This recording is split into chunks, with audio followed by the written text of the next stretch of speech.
I'm very pleased to announce that Oli has agreed to a two-year contract extension with a club option for 2029. This is Oli's 20th season as a Cardinal, and we are very excited that he will continue in this role. Congratulations to Oli, and thanks for all your good work. Alongside Alex and T-Bone on BK, audio courtesy of Derek Gould, who's going to join the show tomorrow and each Tuesday thereafter here on BK and Ferrario. Thrilled to have Derek Gould as a part of the show, part of the station. He's going to be the newest member of BK and Ferrario on Tuesdays, at least. He'll join us for a segment each and every week throughout the Cardinals baseball season. I'm sure he's ecstatic. Very excited about that. He is. He does seem to be genuinely excited to join the show. It's going to be a bit of a partnership. I think there's going to be some podcasting stuff that we do together. He's going to join the Last Minute Blues podcast. Cool, man. Looking forward to it. Some opportunities for him to come in and fill in occasionally as well. So really genuinely excited. Hold on a minute. Did you just Wally Pip one of us? We'll see what comes out of it, you know? Unbelievable. Derek's not running the board. It's either me or him, and it's probably Redbird me. Report. The BK and Ferrario Redbird Report with Derek and BK. Joke's on you. Suddenly. Joke's on you. You get rid of me. You're doing Blues hockey moving forward. No sirree. All right, so that was the news over the weekend. Cardinals announced that Oli Marmol gets a 2-year contract extension with a club option for a 3rd year. Let's start out with the obvious. Were you guys surprised when you heard the news over the weekend? It came out early in the morning. Maybe you're just waking up, you turn over, you see your phone, and you say, hot damn, an extension coming the Cardinals' way. And then you see who it is, and it's Oli Marmol. Did it surprise you, Alex? It surprised me because I rolled over Saturday morning and saw it on social media that the Cardinals are going to announce an extension, and I'm like, oh God, they're going to give Mason Wynn a contract extension. I rolled back over, and then I rolled over again and see Oli Marmol got the extension. The reason that it surprised me is because I don't understand why we had to go 3 weeks into spring training for them to say, yeah, we're going to lock up Oli for the next couple of years. Like, to me, this should have been something that you accomplished before winter warm-up. This should have been one of the first tasks in the offseason to say, like, hey, we're going into a rebuild. We're not going to hire another manager. Let's keep the guy who has found a way to squeeze as much out of this team as possible over the last couple of years. Let's make sure that everyone around baseball, including the fans of the Cardinals, know this is the guy that's going to move forward with our rebuild. So I'm glad they did it. I thought it was a well-deserved extension for Oli. And the part that surprised me was, why are we acting as if this was a surprise by everybody? This should have been done months ago, but I'm glad they got it done because now you can stop that conversation moving forward into the season. Yeah, I'm not surprised by it. I get the timeline thing. It was a little weird why it took so long to get it done, but I'm not surprised. I said this back when we had conversations in like November while they were golfing earlier than everybody else. Hey, it makes sense to not go into a rebuild where you want him to be doing what the front office is basically saying of, hey, we got to play the young guys. Don't worry about the winning as we enter into this season, to make sure you didn't have a lame duck manager. It never made sense to me to go into the year with a lame duck manager. So I like the fact that they got it done. It helps kind of keep things in order to where it is, hey, don't worry about the wins and losses. We're going to judge you based on how guys develop. You don't have to worry about that. And Chaim handpicked him now. And I thought this always made sense because Chaim would always say publicly, now it could have been a lie, but it turns out it wasn't, of, hey, we would have meetings, right? When when we couldn't talk to him, having meetings behind the scenes with Oli Marmol, then they've really seemed to be in touch of the direction of where they want to go, leading this thing out of the rebuild. Why would you just go a year with him as a lame duck manager, then select your guy later on? Just sign the guy to the contract extension, and then we can reevaluate in 3 years. The only time that I really had my doubts on this was after winter warm-up, where everybody was asked about it. Oli was asked about it, Chaim was asked about it, and then the ownership group was asked about it. And all of them were like very cloak and dagger, did not seem to want to touch it. Which is their right, I understand that, but it just felt like one of those situations where the DeWitts at a minimum could have said, hey, listen, we think Oli's a really good manager. We're planning to keep him here for the long haul. We're going to talk about that behind the scenes. We prefer not to negotiate in public. Cool, no problem. All right, I think I know where this is going now. But instead, it was like we're not really sure. We need to see. I was like, wait, are they not going to extend this guy? They're just truly going to have him as a lame duck manager this year.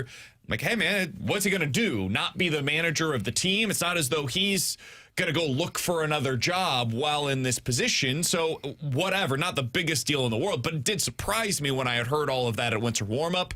And now you get to this place, and no, it's not overly surprising that they want to keep him around. I think the Cardinals have always internally viewed Oli Marmol in a very different way than fans have viewed Oli Marmol, for better or for worse.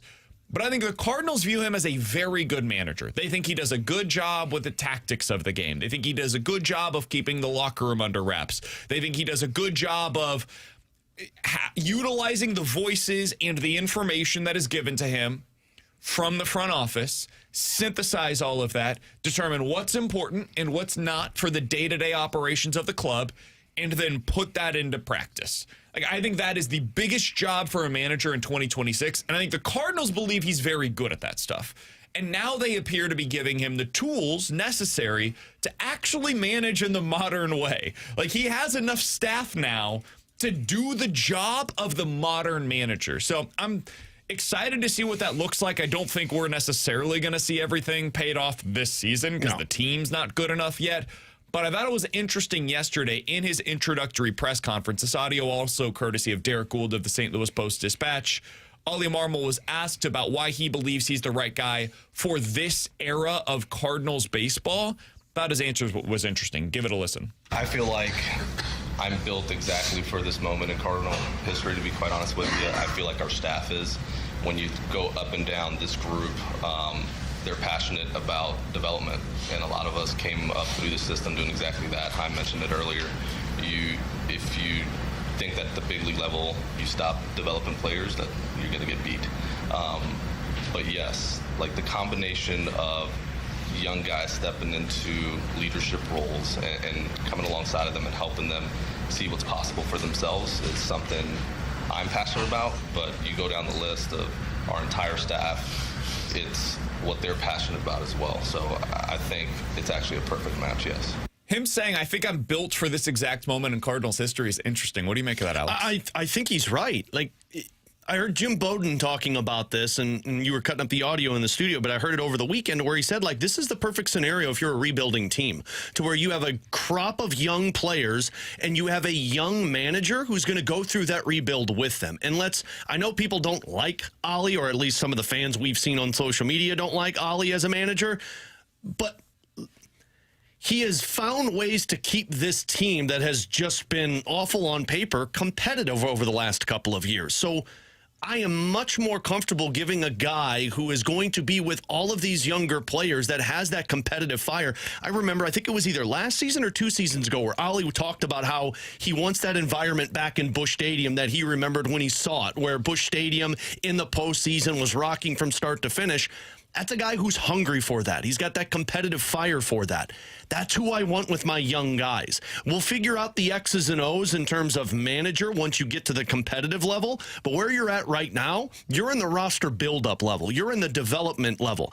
And that's where Oli came from. His roots came from being an unsuccessful major league player, going right into coaching, and then just continued to develop through the system. So I think it's the smart move by the Cardinals to have a developing manager with a developing team moving forward. I also think the tide might be turning a little bit on Oli. Not in a bad way, but potentially in a positive direction. I asked this on Twitter earlier today. Twitter is not a perfect representation of this fan base, I understand. In fact, normally it's more negative than what you typically see if you're just walking around Busch Stadium, for example.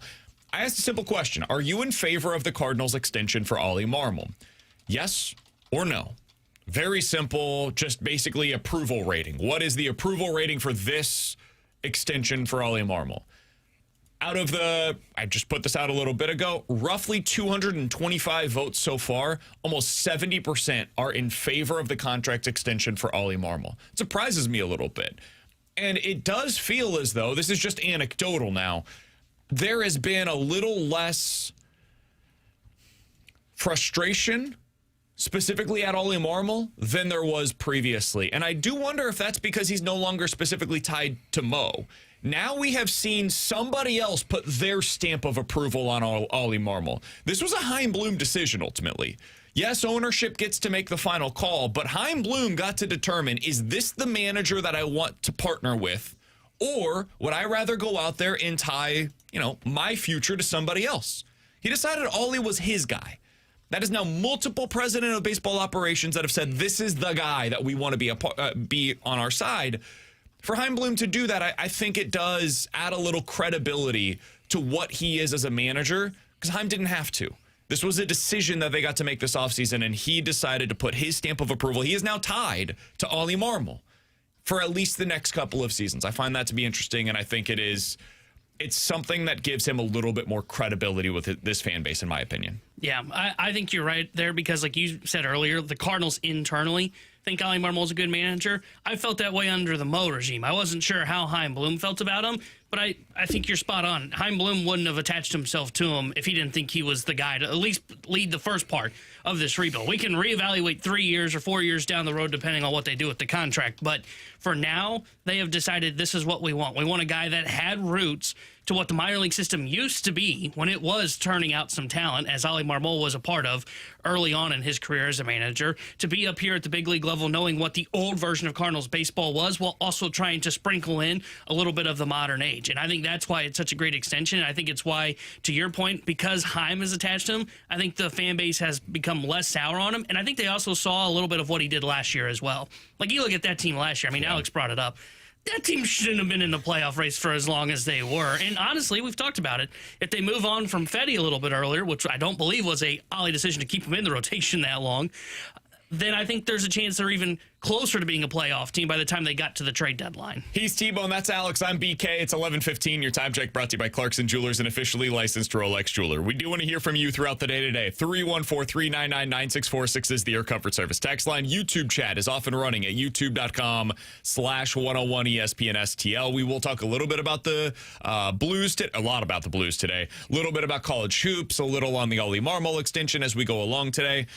The biggest topic of conversation over the last 48 hours in St. Louis, Alex, has been related to Robert Thomas. We talked about this a lot on Friday, gave our full thoughts on should they or shouldn't they.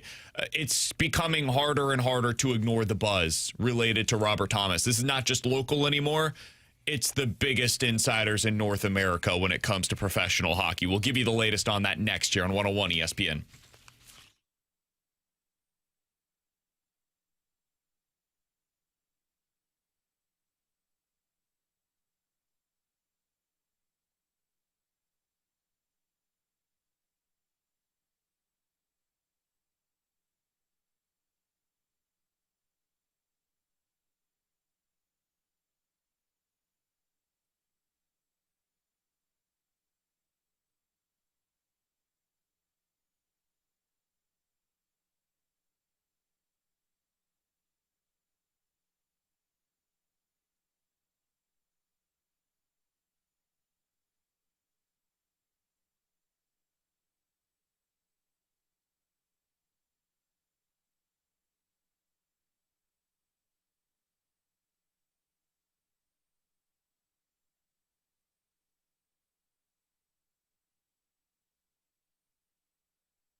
Hey, it's BK. I actually just got out all my supplements from Victory Men's Health. They have unlocked my inner champion. They could do the same thing for you. For me, it was a super easy process. Went in there, booked that first appointment, of course, online at victorymenshealth.com. They got back with me. It was an incredibly painless process. Sometimes it can, be that whole dog and pony show of trying to get in. You book, it's 3 months out, and then finally you get your follow-up appointment another 3 months after that. Not like that with Victory Men's Health. They will get you in as quick as they possibly can. They did that for me. They can do the same thing for you. For me, it was going in there and getting my micronutrient levels checked, finding out where I'm deficient and what I can do to be the best version of myself. For you, maybe it's erectile dysfunction. Maybe it's weight loss goals, low testosterone symptoms. They can check those levels for you over at Victory Men's Health. They have tons that they can offer for you. Check it all out at victorymenshealth.com. That is also where you'll book your first appointment. Book it today at victorymenshealth.com. Let them know BK sent you in to unlock your inner champion at Victory Men's Health and victorymenshealth.com.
Robert Thomas rejoined the Blues today. He could play for them again tomorrow, and best to his family. He was on a leave for a bit this week. But, you know, Ron, when his name first came up, you report it, but you kind of don't believe it. Like, there's no way Robert Thomas is getting traded. I actually believe it could happen. I think there is a decent chance that Robert Thomas could be traded by the deadline on Friday. I believe one of the teams that's in this is Utah. Bill Armstrong, the GM of Utah, drafted Robert Thomas in St. Louis, and that's a connection there. I think it actually could potentially happen, and I have to say I'm a bit surprised about that. I think it's heated up around him a bit. I'm shocked that it could potentially happen. That audio courtesy of Hockey Night in Canada. That is from Elliot Friedman. Alongside Alex and T-Bone on BK, you got BK and Ferrario here on 101 ESPN. If you want our full extended thoughts on should they or shouldn't they, you can listen to basically the entire show on Friday. We spent a ton of time on should they trade Robert Thomas. My firm opinion on the matter is basically no, unless they get completely blown out of the water. And even then, I'm probably still no. I would just wait. I would wait until the summer and then make the decision after you find out where's your pick land. If you get a top 2 pick, I'd run it back with Robert Thomas. Everything else, I think, is up for grabs. Robert Thomas, to me, would not be one of those pieces. That being said, it's impossible to ignore the buzz, Alex. It's out there everywhere. And it's not just some of the insiders. Pierre LeBrun just put out a piece saying that the Utah Mammoth are interested in Robert Thomas and that there's at least traction there. Dreger said it over the weekend, too. Got that right here. Here's Darren Dreger, one of the best insiders in the business. I wasn't convinced that Robbie Thomas was going to get traded. As of last night, I think that it's more likely he gets traded based on the interest in him, right? Utah guys among the teams that are pretty eager for Robbie Thomas. So that is just an acknowledgement of Doug Armstrong going, all right, well, I know what I have to do now, and I want to clean up the mess that this is before Alex Dean takes over. Okay, so you heard from Elliot Friedman. You've now heard from Darren Dreger. Chris Johnston in the Athletics trade board earlier today had him in the top 3. Robert Thomas among the top 3. Pierre LeBrun had him in his latest updates about what's going on across the league. Volley's talking about him right now on Daily Faceoff. Dude, the buzz is real. It's impossible to ignore. Anybody that tells you otherwise is just putting their head into the sand. That's the honest-to-God reality. Jeremy Rutherford has said the same thing. So you want local, you want international, you want anything. They're all telling you the same thing. They're probably talking about it in the KHL right now. Like, oh, my gosh. Conversation is happening. Will he be traded? I don't know. But it's very clear they're at least listening, Alex. What is your impression from all of this? Well, here's the thing, too. This isn't just there's a chance he could get traded. Everybody is naming the same team, Utah.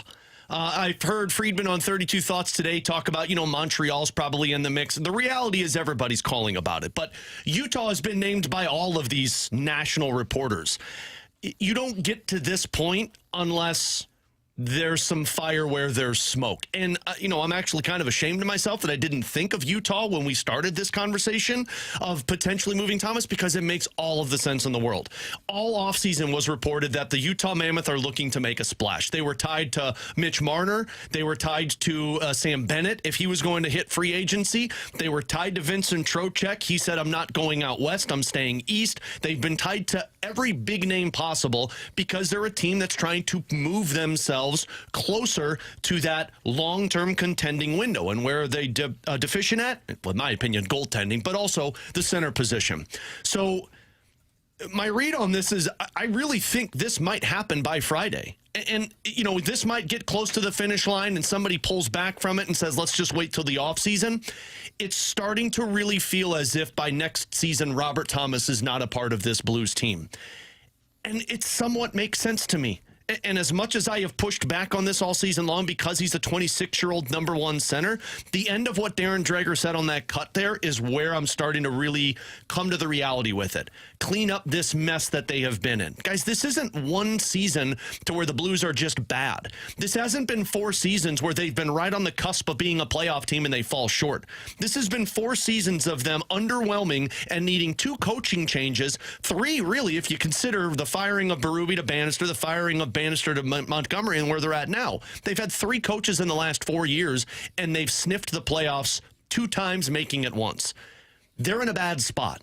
And as much as I think Robert Thomas is a piece you want to win with, they haven't been doing a lot of winning. And it really feels like if Utah's in this mix, and I was texting with a couple of people over the weekend, Utah has so many prospects that they have drafted in the first round, not just the first round, top 10, that if the Blues are going to pull off a blockbuster trade, you're getting in return what JR reported on, the top half of the first round in the equivalent of names, not picks. So it's starting to make more and more sense if the Blues are trying to shift towards this young nucleus. So we've had a bunch of different people saying, hey, what would the trade package from Utah look like? Alex, I know you spent a decent portion of your weekend talking with scouts, people around the league, insiders, whomever, about what that could potentially look like. What did you learn? What do you think they would be looking for from Utah if they were able to get something like this done? Well, Utah has a little bit of a cap situation if they were to pull this thing off, and the Blues aren't eating any money, so they're gonna have to make some money work. Like, you'd have to take on a roster player, but you're looking at a couple of their top picks. You're looking at Caleb Denoyer, who just was drafted in the 4th overall pick this past year's draft, whose comp I think is Nico Hischier when he was drafted from the New Jersey Devils. Good play. Tij Aginla, who Jerome Aginla's son, who was drafted.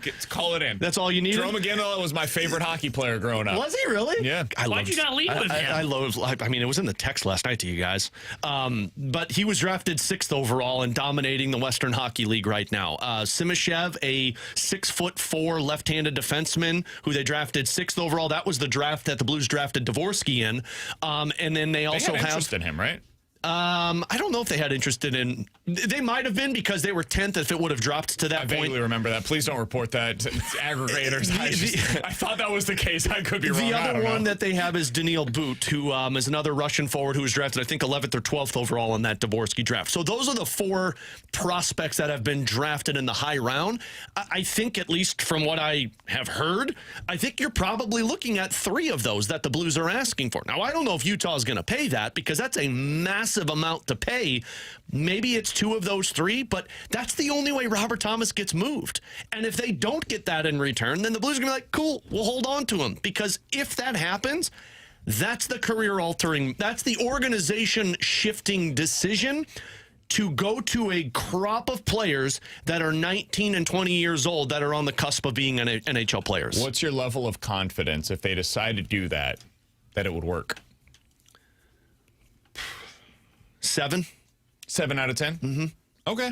What's your level of confidence that Robert Thomas can work out without moving him? Without moving him? If you moved all of the other stuff. Thomas. I got you. Keep Thomas. He's one of the guys that helps you go through this retool process. And you trade Kyrou, you trade Shin, you trade Suter, you trade... Maybe you think about Parayko, Benner, whether it's at the deadline or in the offseason. But you keep Thomas and you try to build around him, and you hope to get a top 2 pick for his top line winger next year. 4. Okay. Especially if you So go... you think this is the right call? Yeah. Because you'd have more confidence in the return that you're able to get for Thomas than Thomas being one of the guys that leads you through it. Yeah, you're rolling the dice. You're playing craps if you move Robert Thomas because he is already solidified as a top-tier centerman. You're rolling the dice if you go with unknowns. But I have to wonder if the Blues are looking at this and saying, guys, we haven't gone anywhere in the last 4 years. He was given the reins for this team, and the team has been unable to sniff the playoffs. Now, you can argue it's because the team around him hasn't been good, which I totally understand. But how are you making that roster any better around Robert Thomas? With the exception, maybe, but we're saying one player is the difference for this team. I don't buy that. I would say one player is the difference for the top line. And I would say the difference for the team is getting younger, hopefully getting all of these other prospects for the players that you're trading out at this year's deadline. Like, I don't think it has to be an all or nothing approach. I think it can be all of the rest of this stuff and nothing for Thomas, and then I make it work. So let me follow up with that then. So let's say they do go down that path. You get the 2nd overall pick. Do you have confidence that in 3 years you can take down Colorado or Dallas to get to the Stanley Cup championship? Hopefully. I don't. I don't think you can compete with those teams with the roster as it sits. I agree with that. As it sits today, totally but I don't agree. even think a 2nd overall, let's say they draft Gavin McKenna 2nd overall. Okay. I don't think Gavin McKenna plus a couple of other pieces on the back end gets you to the same level that Minnesota, Colorado, and Dallas is at. I think if you're going a shift in the core, you're adding a 19-year-old, a 20-year-old, a 21-year-old that in 3 years, that's where you look at it as now we can peak. It might take them 5. It could. That's the thing. You have to hope that you get it right with those guys, which is why you're rolling the dice with this. But I could argue you've been rolling the dice if you move forward with the same roster next season. Either way, it's a gamble. Yeah. No matter what they do, they are in the midst right now of being in the worst place in all of professional sports, which is stuck. That they have that problem right now, and they've got to determine a path. I don't think they have to go all the way down to the bottom. I mean, you're already a bad team, don't get me wrong, but I don't think they have to completely tear this thing down to the studs to be able to get it back on track. I think you can go into this with Robert Thomas as one of the core members of your team. He's 26 years old. He's not going to be out of his prime whenever you're hoping to contend again, which I think could potentially happen in a couple of years. I would go about it that way, but I understand the argument against it.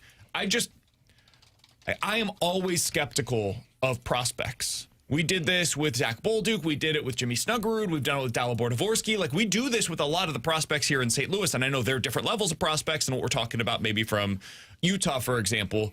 The odds of any of these players that you get in return for Robert Thomas being as good as Robert Thomas are low. The odds are very much in favor of Robert Thomas being the best player in this deal. And that would scare the ever-living daylights out of me. If I'm trying to make this deal in Doug Armstrong's shoes, I would rather wait it out, see what it looks like. But, man, it's hard for me to ignore. Yeah. I mean, the buzz is just becoming too great. It does make me think, I think they're trying to get something done here. Yeah. And maybe this is the precursor to an off-season move. That is entirely possible. But if I had to bet today, will Robert Thomas be on the roster on opening night of 2026, the next season? I would say right now I would not bet on that. I would bet on him being elsewhere at this point. Let me just address one thing over on the YouTube chat, because IROC said the Blues being in the bad spot the last 3 years, they were on the edge of making the playoffs without any of their prospects besides Jake Neighbors. They missed the playoffs 2 straight seasons, and they had to fire Craig Berube to get a little bit of an answer from that team to make a push the year that they picked 10th overall, and they also traded guys when they started to make a push because Doug wasn't having it. 2 seasons ago when they had 92 points, they had to go out there and make the coaching change. Or I'm sorry, that was the Craig Berube year where they fired him to get Drew Bannister in to get to 92 points. That season that we're talking about, that they had 92 points to get close to the playoffs, they ranked 24th in the National Hockey League in terms of goals for per game, and they ranked 15th in the National Hockey League in goals allowed per game. Now, you could sit there and say without all of their prospects, look at where they're at with their prospects now. And I'm not going to sit here if I'm the Blues and bank on Justin Carbonneau becoming the next best thing. My team is at the bottom of the National Hockey League in goals for per game. My team has not been good defensively. I don't have any defensemen with the exception of Adam Jiricek coming up. And I also have had consistency problems and attitude problems in terms of playing the style that Jim Montgomery wants to play. I'm sorry, I can't look at this and say you nearly made the playoffs 2 years ago and they were fine. No, it's 3 straight years where you have missed the playoffs and you have been one of the worst teams in the National Hockey League with the exception of a 2-month span. We're on the same page there. It's ironic because we have so much in agreement here. We're in agreement of where they've been. We're in agreement of how they got here. We're in agreement of how hard it is to move forward from this, where we have a difference of opinion, and this is probably what's going on inside of the room right now, if I had to guess, is they're all having these conversations too. What's the path? What's the best path to get to where we want to go? And Thomas is really the biggest decision that you have to make in that path. And it's only because he brings you the most in return. Exactly. Mm-hmm. That is how you shift. They would be doing what the San Jose Sharks did a few years ago when they traded away Hurdle and Meyer, and I'm trying to think of who. Eric Carl. They moved out all of those guys that were the winning now regime and said, we've got to shift this into what we hope can get us competitive again. Now, they got lucky and got an alien in Macklin Celebrini. Sure. I don't know if you're going to get that. You might not get that. But at some point, I have to imagine a front office is sitting there saying, if we go back the next season, let's say Kairu's moved on and Shannon Falk, do we really believe this all of a sudden is going to become a team that can push for a top 3 spot in the West? The irony, you've been higher than me on Thomas. I have. For like the last 5 years. And by no means am I blaming all of this on Robert Thomas. I see people on the YouTube chat saying this isn't on Robert Thomas. It's not his fault. It's not his fault. But you got to do some type of shift to the team. And stop. You can't sit here and say, well, it's his fault and we're going to move on. No, it's the entire team's fault. But you got to get a different mindset. I agree. I agree on all of this. But where we differ, I would not deal in. I've been lower on Thomas than you. I don't think he's this like juggernaut of a player. He's not this superstar. I don't see that. I think he's a really good player, though. I'm not going to say what I wanted to say on the air because I got fooled for a parody. We're going to move on. What? I got fooled by a fake Elliot Friedman tweet. Gosh, I didn't say it on air. I Everyone saw his calm eyes, down. and I immediately was like, did something just happen? Everyone calm down. I didn't get fooled by it. I don't think that Robert Thomas is a 100-point player. However, I also don't think at any point he has been set up in St. Louis to be that 100-point player. Like, if he is that, I don't think we would have seen it yet because of who's been on his wing.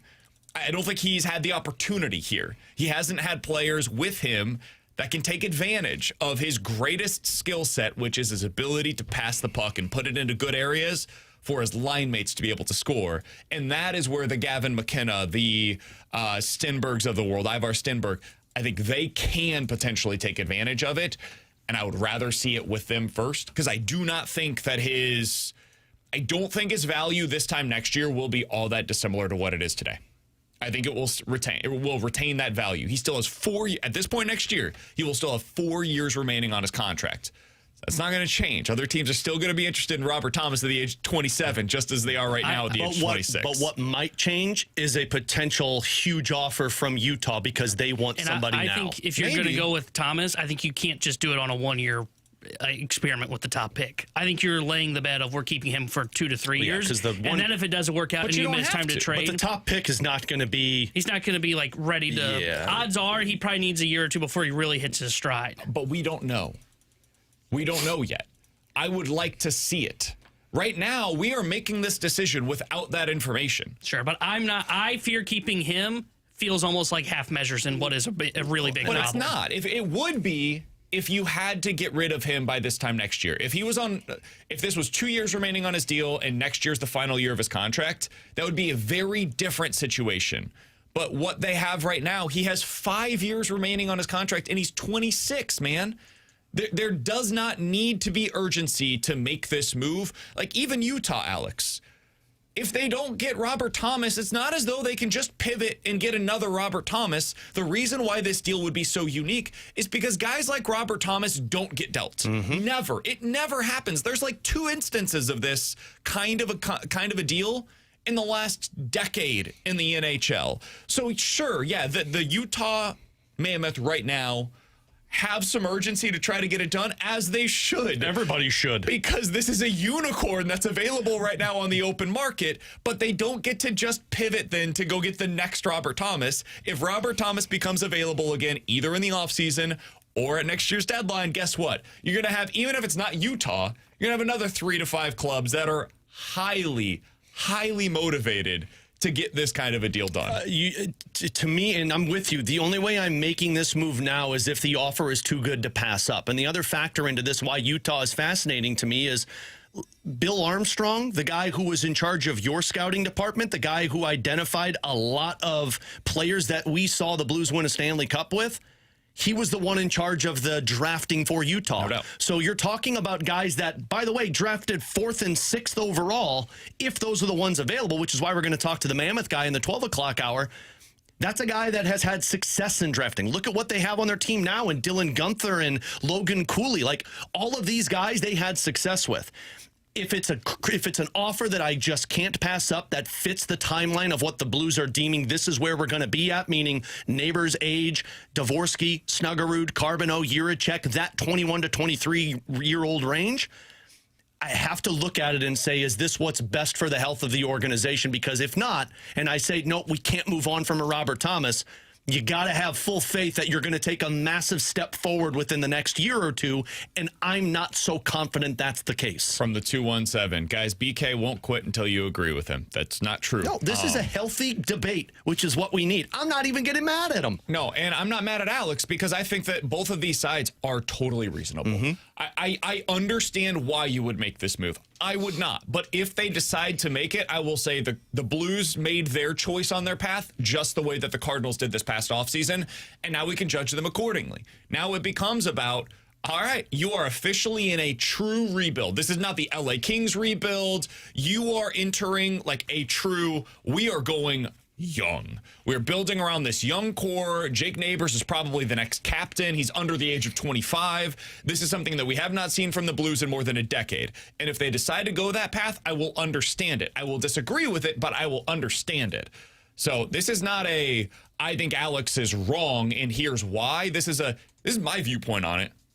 I would personally lean in this direction. I'm fascinated to see what the Blues decide to do. And it is very possible we see a return if they decide to move him that I sit here and say that's a bad return and I wouldn't have moved him. Yeah. Because if you don't get the equivalent of what I told you a little bit ago in terms of Utah trading away, that's a bad trade, and I keep Robert Thomas. Alongside Alex and T-Bone, I'm BK. Mizzou punched its ticket to the NCAA Tournament, and it was a weird weekend for both SLU and Illinois. We'll talk about it all next year on 101 ESPN.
Alex Ferrario with you to talk about my friends out at Classic Air Care. Look, spring is right around the corner. March 20th is the official start date of spring, which means you need to check in with Classic Air Care and talk with them about a few tips to maintain that HVAC system throughout this upcoming summer season. Changing your filter, which is so crucial. They have this filter program to where you sign up for it, and every month you get a furnace filter delivered to your door, which is that healthy reminder of, hey, don't forget to change that furnace filter. It's how you maintain that high level of production from your HVAC system. Also making sure you're cleaning things out of that, spraying it down with the hose every once in a while to make sure that it's cleaned out and taken care of. If you're in the market for maintenance for your HVAC system, Classic Air Care is the company for you. I've been using them since 2016. They've been around since 1926, making people feel comfortable. But they also have the HVAC offer to where you can finance, and if you purchase a new HVAC system with them in the springtime, they'll throw in a free water heater. So call them today, schedule online. Just do me a favor, tell them Classic Air, or tell them Alex Ferrario sent you at Classic Air Care and classicaircare.com.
Taryn Hendrickson here with the Sports Center update brought to you by Saliga Heating and Cooling. Last night, the Blues took down the Minnesota Wild 3-1. They are off today and tomorrow. They'll be back in action on Wednesday when they head out west to visit the Seattle Kraken. We'll have pregame coverage starting on Wednesday at 8 o'clock with Alex Ferrario. Puck drop at 9 o'clock with Chris Garber and Joey Vitale. The Sports Center update was brought to you by Saliga Heating and Cooling, a Daikin heating and air conditioning dealer.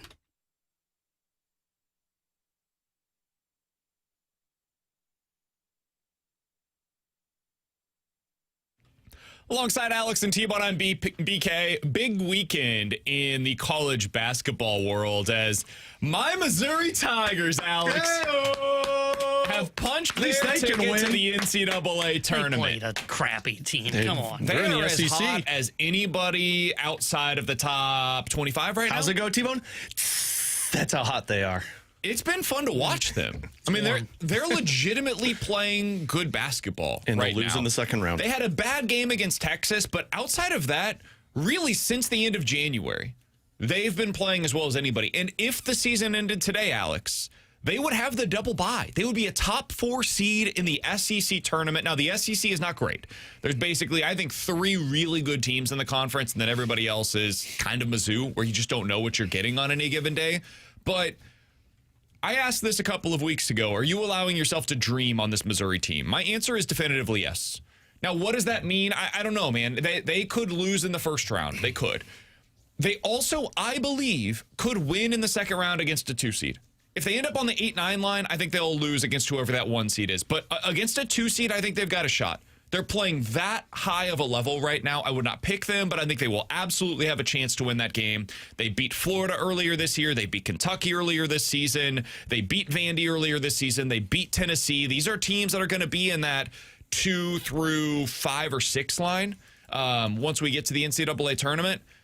I'm enjoying watching Mizzou basketball again, which is something I did not anticipate saying in mid-January. No, I even saw Bradford last night because he was with us for the Blues broadcast, and he was like, how about those Tigers? And I said, Bradford, I want to so bad tell you I'm not buying in yet, but it's hard not to. I mean, you're just playing an inspired brand of basketball right now. Your best players are showing up every single game, and we've talked about this so many times, BK, of all you need to do is be playing the right brand of basketball going into the tournament. That's how you become a dangerous team. I'm with you. I would much rather see this team get a 2 seed rather than a 1 seed. I'm very skeptical they can beat either a 1 or a 2 seed. That's fair. I think they will win the first round because of how confident they're playing. And then it really comes down to how good are you? How good are your best guys? Because when you get to that level of play, that's what separates the boys from the men. It's also the opposite of what took place last year. You guys remember that Alabama game where they beat Alabama at home. It's one of the most